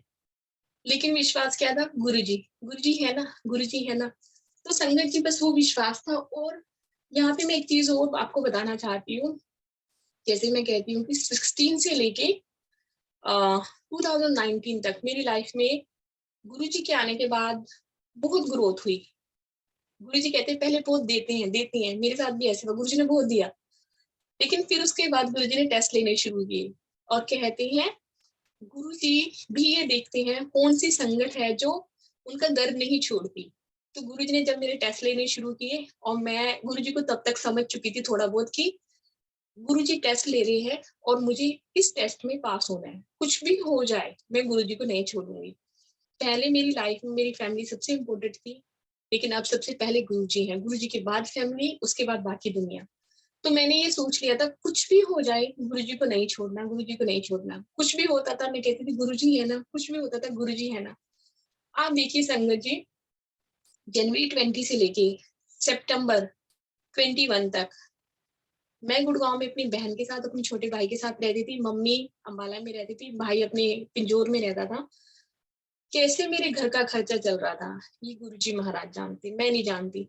जब भी कोई इम्पोर्टेंट चीज हुई, जब मुझे पैसों की जरूरत थी, गुरुजी ने इंतजाम किया। कैसे इंतजाम किया वो गुरुजी जानती, कैसे जरिया बनाती है वो गुरुजी महाराज जानते हैं संगत जी। तो ऐसे वक्त गुजरता गया। तो एक दिन क्या होता है संगत जी, मुझे एक जॉब के बारे में पता चलता है और मैंने उस जॉब के लिए अप्लाई किया। मैंने सोचा नहीं था कि मैं कभी इंडिया से बाहर भी आ सकती हूँ। और ये है बात जून 21 की संगत जी। और मुझे मेरा इंटरव्यू होता है 14 जून को और 16 जून को मेरा टेस्ट होता है, ऑनलाइन टेस्ट। और जिस दिन मेरा ऑनलाइन टेस्ट होता है संगत जी, उस दिन मुझे 103 फीवर, मुझे टाइफाइड हो गया था एंड 103 फीवर में मैंने ऑनलाइन टेस्ट किया। जब मैं टेस्ट देने के लिए बैठती हूँ ऑनलाइन, मैं गुरुजी को बोलती हूँ गुरुजी आप टेस्ट तो दिलवा रहे हैं मुझे पता है कि मैं पास नहीं होने वाली हूँ, क्योंकि इतने फीवर में मैं कैसे कॉन्सेंट्रेट करूंगी, और मेरे पास कोई और ऑप्शन भी नहीं था। तो मैंने बोला कि ठीक है, अब मेरे साथ आप बैठिए और ये टेस्ट आप खुद ही क्लियर करिए, बिकॉज मेरे बस का नहीं है। कैन यू बिलीव संगत जी, वो टेस्ट हुआ और नेक्स्ट वीक उस टेस्ट का रिजल्ट आता है और मुझे पता चलता है कि मेरे हाईएस्ट मार्क्स आए। जो कहते हैं टॉप 5 जो मैनेजर थे उस कंपनी के, उनके भी इतने अच्छे मार्क्स नहीं आते जितने अच्छे मार्क्स मेरे आए हैं। तो शुक्राना गुरुजी महाराज। आपको एक चीज और बताना चाहूंगी संगत जी, मैंने गुरुजी नाल मोजा पेज पे 4 जून को सत्संग शेयर किया था लाइव, एंड उस सत्संग में मैंने गुरुजी से एक चीज कही थी, एंड अगेन मैंने गुरुजी से मांग ली थी। एक्चुअली मैंने गुरुजी को कहा था कि गुरुजी मैं अपनी फैमिली से बहुत प्यार करती हूँ और आपने मेरा पासपोर्ट बनवाया है, और मैं एक्चुअली इंडिया छोड़ के कहीं नहीं जाना चाहती। पासपोर्ट क्यों बनवाया है मैं नहीं जानती, लेकिन अगर आपने घुमाने के लिए बुलाया है, बनवाया है, तो मैं जरूर घूमने जाऊंगी। मुझे दुबई जाना है सत्संग अटेंड करने के लिए, मैं जरूर जाऊंगी अगर आप लेके जाएंगे। और अगर किसी और कंट्री में भी लेके जाना चाहते हैं मैं जाऊंगी, लेकिन सत्संग अटेंड करने के लिए, मैं रहने के लिए नहीं जाना चाहती, मुझे जॉब करने के लिए नहीं जाना है। गलती ये हुई संगत जी, मैंने यहाँ भी मांग लिया भोले भाव में, गलती से ही सही, लेकिन ये कह दिया कि मुझे नहीं जाना है। लेकिन गुरुजी को तो जो करना है वो करेंगे। संगत जी मेरी जॉब लगती है, मेरे हाथ में एग्जैक्टली 1 महीने के बाद 4 जुलाई को ऑफर लेटर आता है जॉब का, और मैं हैरान थी कि जहां इंडिया में मेरे इंटरव्यूज तक नहीं फिक्स हो रहे हैं और मुझे यूएई में जॉब मिल जाती है।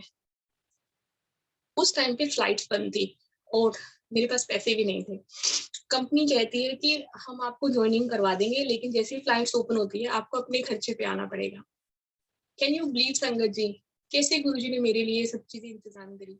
जब मेरा पासपोर्ट गुरुजी ने बनवाया था, उसके लिए भी गुरुजी ने किसी से पैसे दिलवाए, और वो पैसे भी, जबकि वो लड़की गुरुजी की संगत नहीं है, वो एक मुस्लिम लड़की है। मेरी एक स्टाफ थी जिन्होंने मुझे 7,000 रुपीज भेजे थे पासपोर्ट बनवाने के लिए फरवरी में, जिसकी वजह से मेरा पासपोर्ट बना।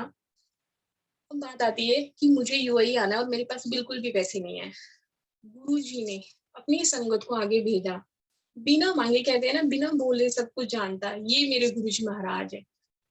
1,20,000 रुपीज गुरुजी ने अपनी संगत से मुझे दिलवाए। इंडिया की संगत से एक मेरी फ्रेंड है जो रिसेंटली गुरुजी की संगत बनी है, सुरभि आंटी, उन्होंने, कनिका आंटी ने मुझे ऐसे पैसे दे दिए जैसे कि कहते हैं कि मैं उनके घर की ही हूँ। सच में यही फर्क समझ में आता है, एक रिश्तेदारों में, कहते हैं दोस्तों में, और गुरु परिवार में। मैं उनका नाम नहीं लेना चाहती, एक संगत आंटी है जो आउट ऑफ इंडिया रहती है, उन्होंने मुझे मना किया है अपना नाम बताने के लिए। जैसे ही मैंने उन्हें अपनी जॉब के बारे में बताया संगत जी, और वो मुझे कहती है, इतनी एक्साइटेड होती है कि 15 दिन से गुरुजी मुझे थोड़ दे रहे हैं कि तुझे सेवा करनी है, तुझे मधु आंटी के लिए कुछ करना है, मधु आंटी के लिए कुछ करना है। एंड जैसे ही मैं उनको ये चीज बताती कि आंटी मुझे जाना है, वो छूटते ही पूछते अच्छा तेरी वीजा का क्या होगा, तेरी टिकट्स का क्या होगा। तो मैंने कहा कि आंटी कोई बात नहीं, वो सब गुरुजी कर देंगे ना। वो कहती ठीक है, तो मुझे अपना फोन नंबर दे, एड्रेस दे। तो मैं मना कर रही थी उनको कि आपको किस लिए चाहिए, वो कहते नहीं तुम दो मुझे। आंटी ने मुझसे मेरा एड्रेस लिया, फोन नंबर लिया, उन्होंने मुझे 50,000 रुपीज भेजे। मैं स्पीचलेस थी संगत जी, आज भी स्पीचलेस हूँ। एक्सक्यूज मी संगत जी।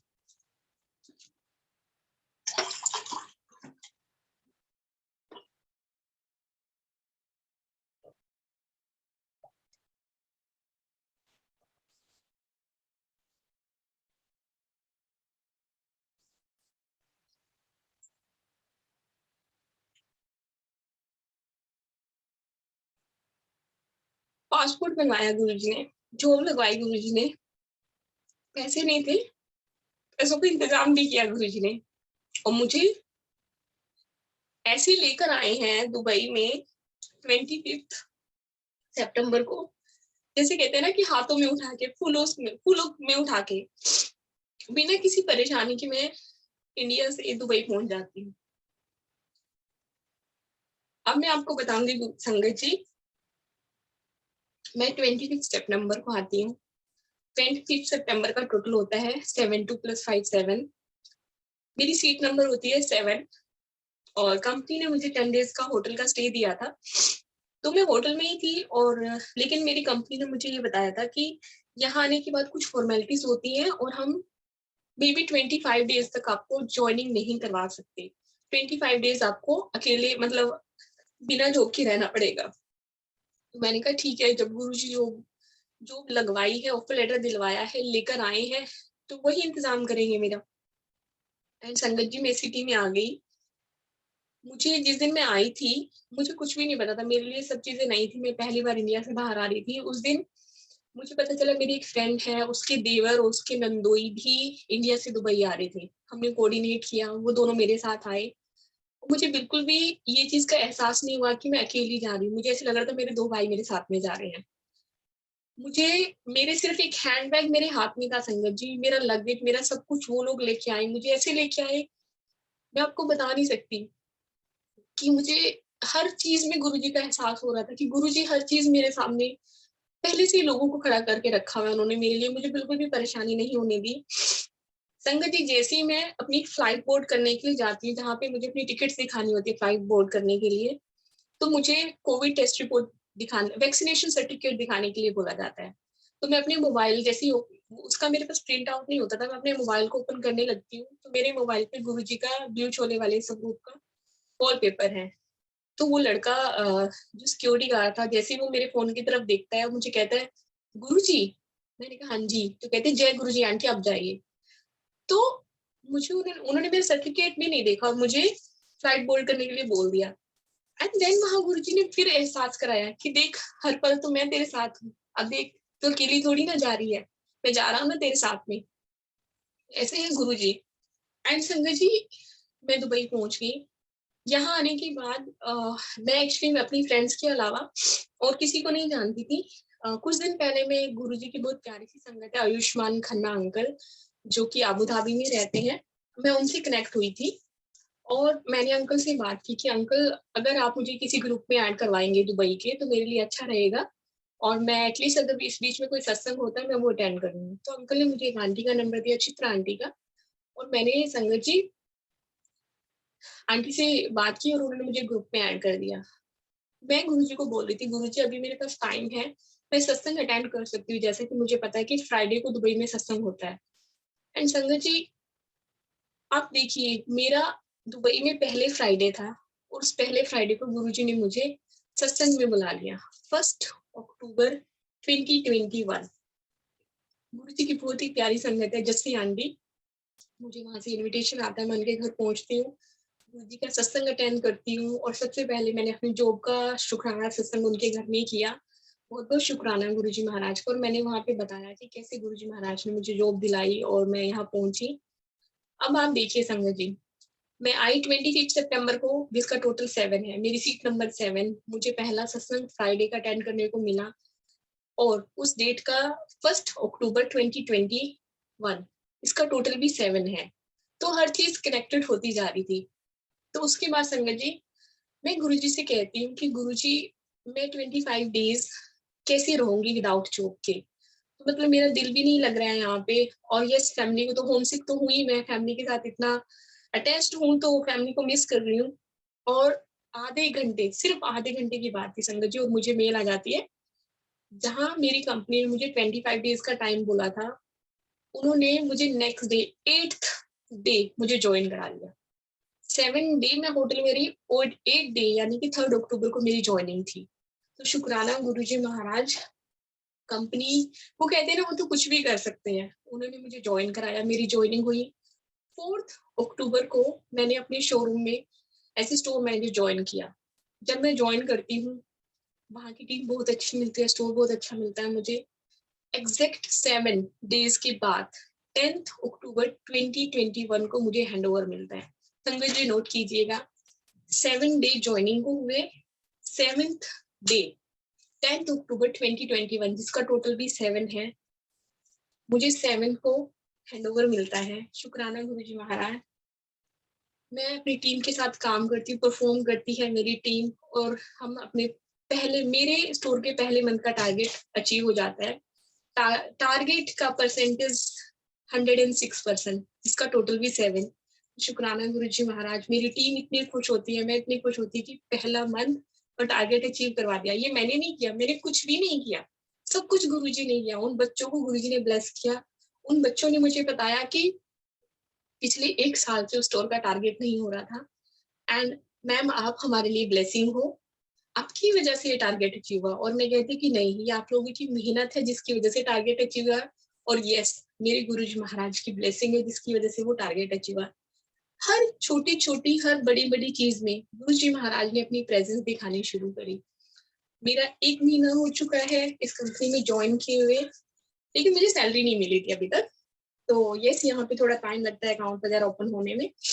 तो संगत जी, अब मैं आपको बताना चाहूंगी कि आज का सत्संग गुरुजी ने क्यों करवाया मुझसे, क्यों उन्होंने अपना शुक्राने का दिन ये आज का फिक्स किया, जबकि सुरेश अंकल ने मुझे 23 नवंबर की डेट दी हुई थी और कल अचानक से उनका मुझे मैसेज आता है कि मधु आंटी गुरुजी का सत्संग शेयर करेंगे।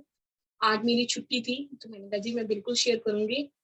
मैं कल से गुरुजी से पूछ रही हूँ, गुरुजी आपने सत्संग का डेट चेंज करवा दिया, आप तो 23 नवंबर को करवाने वाले थे, तो आज अचानक से आप सत्संग शेयर करवा रहे, तो कुछ तो वजह होगी, क्या वजह है, क्या वजह है? और गुरुजी बताते हैं वक्त आने पे। संगत जी, आज मुझे मेरी पहली सैलरी मिली है, तो शुक्राना गुरुजी, बहुत बहुत शुक्राना। तो गुरुजी महाराज ने आज का सत्संग इसलिए भी करवाया क्योंकि वो चाहते थे कि मैं शुक्राना करूँ उनका। बहुत बहुत शुक्राना गुरुजी महाराज। मैं बता नहीं सकती कि मैं कितनी खुश हूँ कि मैंने फिर से काम शुरू कर दिया। तो संगत जी, इस जर्नी में जो मैं समझ पाई हूँ वो ये है कि आपके अंदर अगर ईगो है ना, वो ईगो आपको फिर गुरुजी के पास जाने से रोकती है, वो रुकावट बनती है। और गुरुजी महाराज ने वो ईगो मेरी निकाल दी। ये 1.5 साल, पौने 2 साल मुझे घर पे बिठा के मुझे समझ में आ गया, ईगो ना तो आपके काम में, अगर आप वर्किंग है वहां पे चलेगी, ना आपके घर में चलेगी, ना आपकी फैमिली के साथ भाई बहनों के बीच में चलेगी, ना ही आपके हस्बैंड वाइफ के बीच में चलेगी, रिश्तेदारों के बीच में चलेगी। ये ईगो किसी का भी साथ नहीं दे सकती, किसी की भी भलाई नहीं कर सकती। इस ईगो को निकाल के फेंक दीजिए। और मुझे समझ में आ गया है, और गुरुजी महाराज सबको समझा दे कि ईगो से किसी का भला होने वाला है ही नहीं। भोले बन जाइए, एक बच्चे की तरह बन जाइए। जैसे एक छोटा बच्चा होता है ना अपने मम्मा पापा के सामने भोला होता है, उनको कुछ नहीं पता होता, बिल्कुल वैसे ही भोले बन जाइए अपने गुरु पा के सामने। और मांगिए मत, कुछ भी मत मांगिए, क्योंकि गुरु जी से जब हम मांगते हैं ना संगत जी, तो गुरु जी कहते हैं मुझे देना पड़ जाता है। मेरे साथ बहुत कुछ हुआ जिसमें मुझे लगता है कि शायद अगर मांगा नहीं होता तो गुरुजी महाराज ऐसा नहीं होता। लेकिन अब समझ में आ गया है कि मांगना नहीं चाहिए, सिर्फ मानना चाहिए, और आपके साथ वही होगा जो गुरुजी महाराज ने डिसाइड किया है, होगा आपके वक्त पे। और इस बीच में एक गुरुजी सत्संग याद करवा रहे हैं जो मैं एक्चुअली नहीं चाहती थी शेयर करना, बट अब गुरुजी ने छोड़ दिए तो जरूर सुनाना चाहूंगी। I'm 38 और I am not married yet. तो मैंने सोचा था कि फैमिली रिस्पॉन्सिबिलिटी इतनी सारी है तो बेटर है कि मैं वो रिस्पॉन्सिबिलिटी पूरी कर लूं। मेरे छोटे भाई बहन हैं जिनको मैंने बच्चों की तरह ही पाला है, मुझे कभी बच्चों की कभी महसूस नहीं हुई। मेरे छोटे भाई बहन थे। उसके बाद मेरी सिस्टर का डाइवोर्स हो गया तो उसकी एक बेटी है, एक बेटा है, वो भी मेरी ही रिस्पॉन्सिबिलिटी ऐसा मैं सोचती थी। लेकिन एक्चुअली सब कुछ गुरुजी ने तय किया है, जो चीजें जब होनी है वो तब होनी है। तो संगत जी, मुझे कभी ख्याल नहीं आता था कि मुझे शादी करनी है, शादी करनी है। लेकिन ये मई 21 की बात है। 29 मई को मुझे एक ड्रीम आता है। अगेन सॉरी गुरुजी, विजन आता है मुझे। एक्चुअली मैं गुरुजी से कहा करती थी कि गुरुजी, जब आप फिजिकल फॉर्म में थे तब आप अपनी संगत को ब्लेस किया करते थे। आप उनसे कहा करते थे जा तेनू ब्लेस किया, जा तेरा कल्याण किया। तो मैंने कहा काश गुरुजी आप मुझे भी ये वर्ड कहते, काश गुरुजी मुझे भी ये गोल्डन वर्ड सुनने को मिलते। तो मैं ऐसा कुछ 15 दिन से गुरुजी को 2-3 बार कह चुकी थी कि मुझे वो गोल्डन वर्ड सुनने हैं गुरुजी की, जा तेरा कल्याण किया, जा तेनू ब्लेस किया। अब हम तो गुरुजी से बातें करते ही रहते हैं संगत जी, अब वो गुरुजी के ऊपर डिपेंड करता है गुरुजी को कब ब्लेस करना होता है। तो संगत जी, 29 मई को गुरुजी का विजन आता है। इस विजन में गुरुजी ने मुझे क्या दिखाया संगत जी कि मैं गुरुजी के साथ में हूँ, साथ इन द सेंस कि शायद मैं बड़े मंदिर में सेवा में हूँ गुरुजी के पास, और मैं काफी दिनों से गुरुजी के साथ में हूँ। और वो दिन मेरा सेवा में लास्ट दिन है जिस दिन मुझे अपने घर वापस जाना है। तो गुरुजी मुझे अपने साथ लेके जाते हैं और गुरुजी एक चेयर के ऊपर बैठ जाते हैं और मुझे कहते हैं मेरे पास बैठ जा। तो मैं गुरुजी के पास बैठ जाती हूँ और गुरुजी मेरी तरफ देख के, मैं नीचे बैठी हुई हूँ, गुरुजी चेयर पे बैठे हुए हैं, मैं बिल्कुल उनके कदमों में बैठी हुई हूँ और मुझे देखते हुए बड़े प्यार से कहते हैं, जा तेनू ब्लेस किता, सब कुछ मिलूगा तेनू, फैमिली, पति, बच्चे और पैसा, कल्याण किता। तो संगत जी, अब मेरा ड्रीम खत्म हो जाता है। जब मैं नेक्स्ट डे उठती हूँ और मुझे वो एग्जैक्ट वर्ड याद थे कि गुरुजी ने मुझे एक्चुअल में वो गोल्डन वर्ड कहे। बाकी ब्लेसिंग्स मुझे नहीं पता गुरुजी को कब देनी है और मैं पूछती भी नहीं उनसे, लेकिन गुरुजी ने वो कहा ना, कल्याण किता, तेनू ब्लेस किता, वही मेरे लिए गोल्डन वर्ड थी। लेकिन इसके साथ साथ में गुरुजी ने मुझे सब कुछ तो दे दिया, फैमिली, पति, बच्चे, पैसा, सब कुछ। मतलब मैं स्पीचलेस थी संगत जी। मतलब मैंने मांगा, ये भी मैंने मांगा गुरुजी से, लेकिन मैंने ये सब नहीं मांगा था। मैंने गुरुजी से कहा था वो जो ब्लेसिंग वर्ड है, वो जो कल्याण है, क्योंकि एक्चुअल में गुरुजी कहा करते थे कि दुनियावी चीजें तो सब मेरे से मांगते हैं, लेकिन कोई असली चीज नहीं मांगता। और मैं एक्चुअली गुरुजी से असली चीज मांगती थी, और असली चीज क्या है? मोक्ष। वो मैं मोक्ष मांगा करती थी गुरुजी से कि मुझे वो मोक्ष चाहिए, मुझे बार बार इस दुनिया में नहीं आना है। जितने भी कर्मा कटवाने हैं गुरुजी, बस इस जन्म में कटवा लीजिए, क्योंकि इस जन्म में आपने हाथ पकड़ा हुआ है, अगले जन्म का कुछ पता नहीं है, आप हाथ पकड़ोगे कि नहीं पकड़ोगे। तो मैं ये चीज गुरुजी से मांगा करती थी और मैं ये गोल्डन वर्ड उनसे सुनना करती थी। लेकिन इसके साथ साथ गुरुजी ने मुझे सब कुछ दे दिया। तो ये चीज मैं अपनी फैमिली में अपने भाई को और अपनी बहन को बताती हूँ, और मेरे भाई ने मुझे क्या बोला, कोई नहीं दीदी, चलो देखते हैं। एंड जैसे उसने ये वर्ड बोला, मुझे ऐसे लगता है कि इसको मेरी बात पे विश्वास नहीं है। एक्चुअली मुझे सब लोग मतलब मेरी फैमिली में कहते हैं कि मैं कुछ ज्यादा ही गुरुजी गुरुजी करती रहती, गुरुजी वाली हूँ। तो वो लोग कई बातें मेरी इग्नोर भी कर देते हैं, लेकिन मुझे इस चीज से कोई फर्क नहीं पड़ता है, क्योंकि मुझे पता है मेरा भाव क्या है गुरुजी के लिए। तो मैंने कहा, गुरुजी मेरे भाई को मेरी बात पे विश्वास नहीं है, आपने कहा है मुझे, और अगर आपने कहा है तो आपकी बात तो पत्थर की लकीर होती है ना। एंड अगेन 30th मई को अगेन मुझे विजन आता है गुरुजी का, संगीत फिर से। एंड इस विजन में मैं क्या देखती हूँ, मैं जूम कॉल अटेंड करती हूँ। एक पूनम बोला आंटी है जो कि वैंकूवर से हैं, वो भी सत्संग ऑर्गेनाइज करती है। और मैं जब उनके ये सत्संग अटेंड करती हूँ, उस टाइम 4 बजे होते हैं इवनिंग के, और मैं थोड़ा लेट हो जाती हूँ। और मैं जैसे ज्वाइन करती हूँ, वहां से पूनम भोला आंटी की आवाज आती है और वे कहती है, जय गुरु जी मधु जोली आंटी, हम सब आप ही का इंतजार कर रहे थे। तो मैंने कहा, जय गुरु जी आंटी, आप मेरा इंतजार क्यों कर रहे थे? तो आंटी ने कहा कि एक्चुअली आपको गुरु जी ने ब्लेस किया है, तो आपको अपना वो सत्संग शेयर करना है। एंड संगत जी, मैं कश्मकश में थी, क्योंकि अगर आपकी शादी होती, शादी की बात चलती है, तब तो आप इस बारे में किसी से जिक्र करेंगे, किसी को बताएंगे। लेकिन मेरी तो कोई बात नहीं हुई यार, मैंने ये सत्संग किसी से शेयर नहीं किया, तो पूनम बोला आंटी को कैसे पता? अब मैं इसमें भी दिमाग लगा रही थी। तो फिर मुझे लगा कि अगेन मैं दिमाग लगा रही हूँ, तो गुरुजी ने तो कहा अपना दिमाग नहीं लगाना, लॉजिक नहीं लगाना है, तो इट मीन्स मुझे सत्संग शेयर करना है। तो संगत जी, विजन में ही मैं जूम ऐप पे अपना ये सत्संग शेयर करती कि गुरुजी ने मुझे ब्लेस किया। एंड जब मैं ये सत्संग शेयर करती हूँ, तो उस सत्संग में एक संगत आंटी की आवाज आती है बीच में। वो कहते हैं मुझे कि मधु जोली आंटी, आप इतना खुश मत होइए, क्योंकि गुरुजी की ड्रीम सिर्फ ड्रीम होते हैं, ये सच नहीं होते। तो आप इतना खुश मत होइए कि गुरुजी ने आपको ब्लेस कर दिया। तो संगत जी, मैंने उनको आंसर किया कि आंटी, हस्बैंड, पति, बच्चे, पैसा मुझे मिलेगा, मैं इसलिए खुश नहीं हूँ। मैं इसलिए खुश हूँ क्योंकि गुरुजी ने मुझे अपने कदमों में बिठाया। मैं इसलिए खुश हूँ क्योंकि गुरुजी ने मुझे वो वर्ड कहा कि जा तेनू ब्लेस किता, जा तेरा कल्याण किता। मैं इसलिए खुश हूँ। और गुरुजी की कही हुई बात मतलब पत्थर की लकीर, इतनी बात कह के संगत जी मेरा वो विजन खत्म हो जाता है। नेक्स्ट डे मॉर्निंग में सॉरी, मैं इस चीज को एनालाइज करती हूँ कि विजन भी आपको आया, गुरुजी से रिलेटेड आया, गुरुजी की ब्लेसिंग से रिलेटेड आया, बट 2 दिन कैसे? तो मुझे कुछ समझ नहीं आ रहा होता है। और ये जिक्र, इस बात का जिक्र मैं गुरुजी की प्यारी सी संगत से करती हूँ, और वो आंटी हंसती है मेरी ये बात सुन के।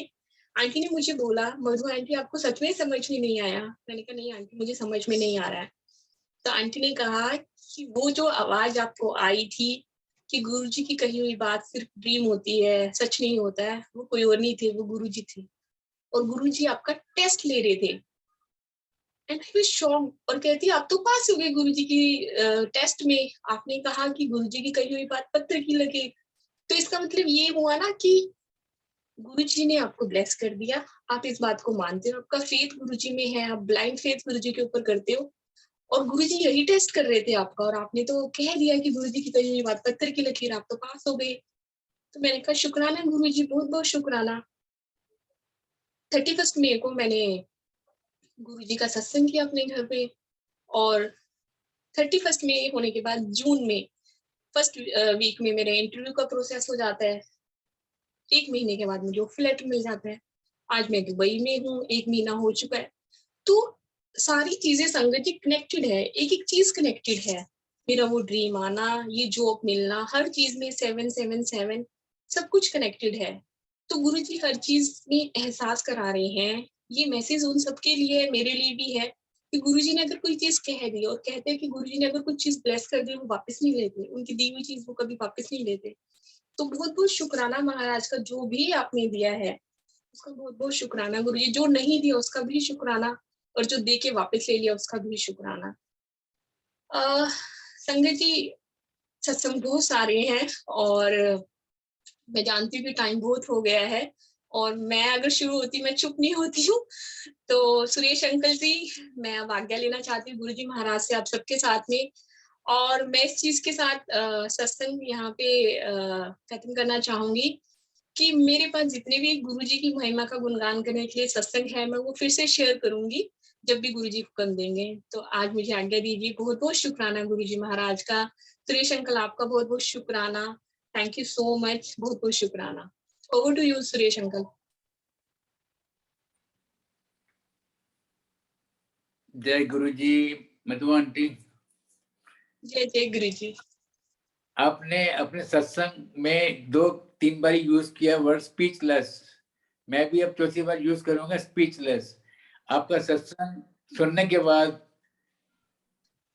मेरी भी आंखें नम हो आई थी 3-4 बारी जब आपने अपने सत्संग सुनाए थे। मुझे मालूम कि गुरु परिवार में से सब ने बड़े भाव से आपका सत्संग सुना है।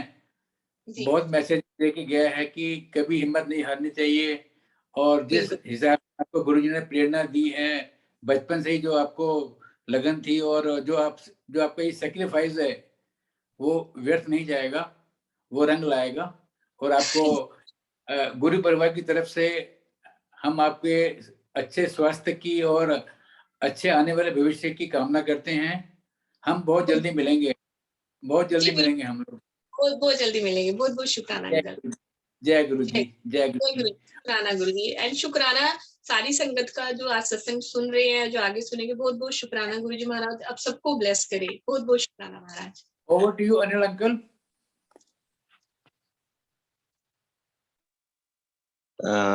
जय गुरु जी। आंटी आंटी आपका सत्संग बड़ा डिवाइन था, ब्लिसफुल था। सत्संग को बहुत सारे मैसेज मिले हैं, और एक नया मैसेज जो मेरे को लगता है कि मतलब मेरे को संगत के साथ शेयर करना चाहिए, जो आपके सत्संग से मिला है।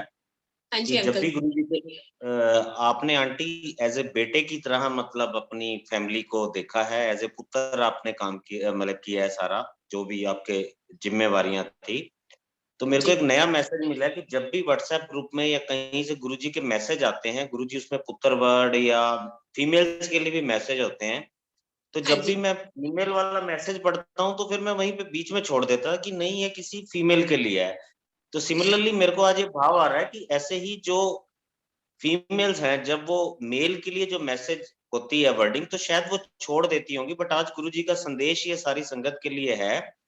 चाहे वो मैसेज में पुत्र लिखा हो या पुत्री या जो भी हो, वो मैसेज सबके लिए है कि जैसे आपने बेटे का रोल अदा किया है, एज ए पुत्र किया है, तो वो मैसेज सबके लिए है। तो सिमिलरली हमारे लिए भी मैसेज है कि वो मैसेज नहीं छोड़ना, उसको पूरा पढ़ना है। वो मैसेज सबके लिए होता है, इर्रिस्पेक्टिव जिस हिसाब से आपने किया है। तो शुक्राना गुरु जी महाराज।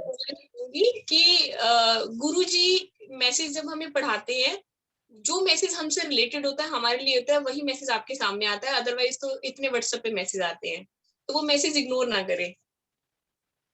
हाँ जी, तो शुक्राना आंटी, आपका बहुत बहुत शुक्राना। शुक्राना। होस्टिंग सेवादार, अभी सारी संगत से अरदास है, हम गुरुजी का शुक्राना भजन सुनेंगे और उसके बाद फिर गुरुजी से हम आज्ञा लेंगे। जी अंकल। जय गुरु जी। होस्टिंग सेवादार, शुक्राना भजन प्लीज। जी अंकल, मैं चलाता हूँ।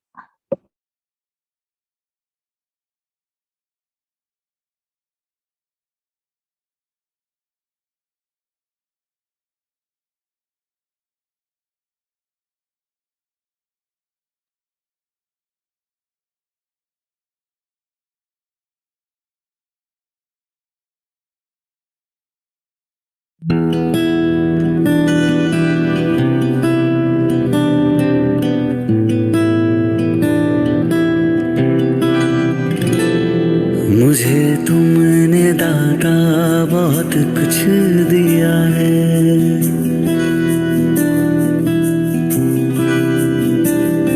मुझे तुमने दाता बहुत कुछ दिया है। तेरा शुक्रिया है, तेरा शुक्रिया है। मुझे तुमने दाता बहुत कुछ दिया है। तेरा शुक्रिया है, तेरा शुक्रिया है।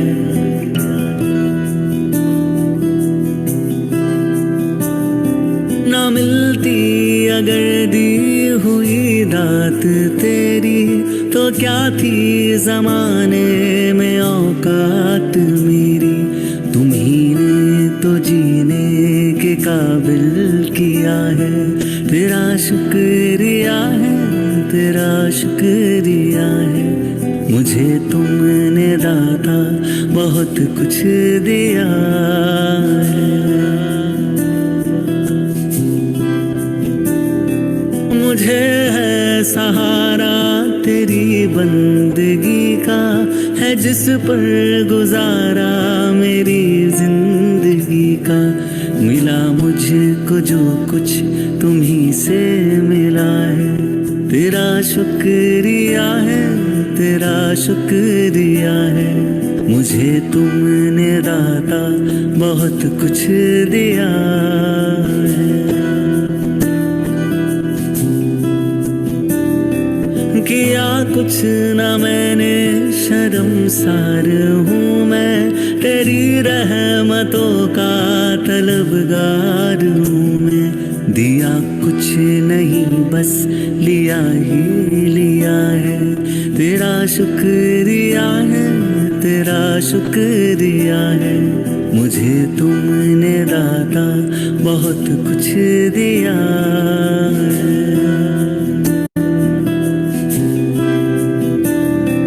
मिला मुझको जो कुछ बदौलत तुम्हारी, मेरा कुछ नहीं सब है दौलत तुम्हारी।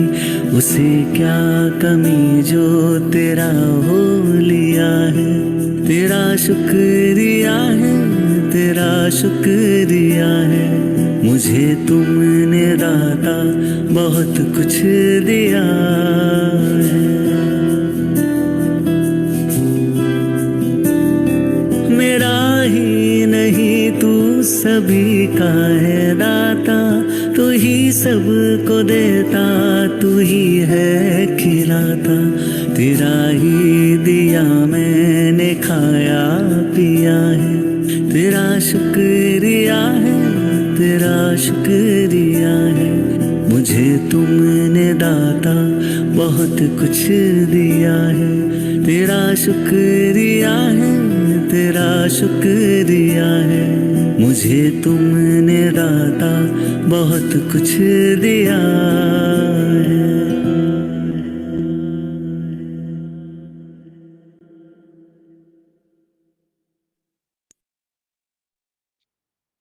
जय गुरु जी, शुक्राना गुरु जी, शुक्राना गुरु जी दी प्यारी संगत दा। अभी सभी संगत गुरु जी से आज्ञा ले सकते हैं।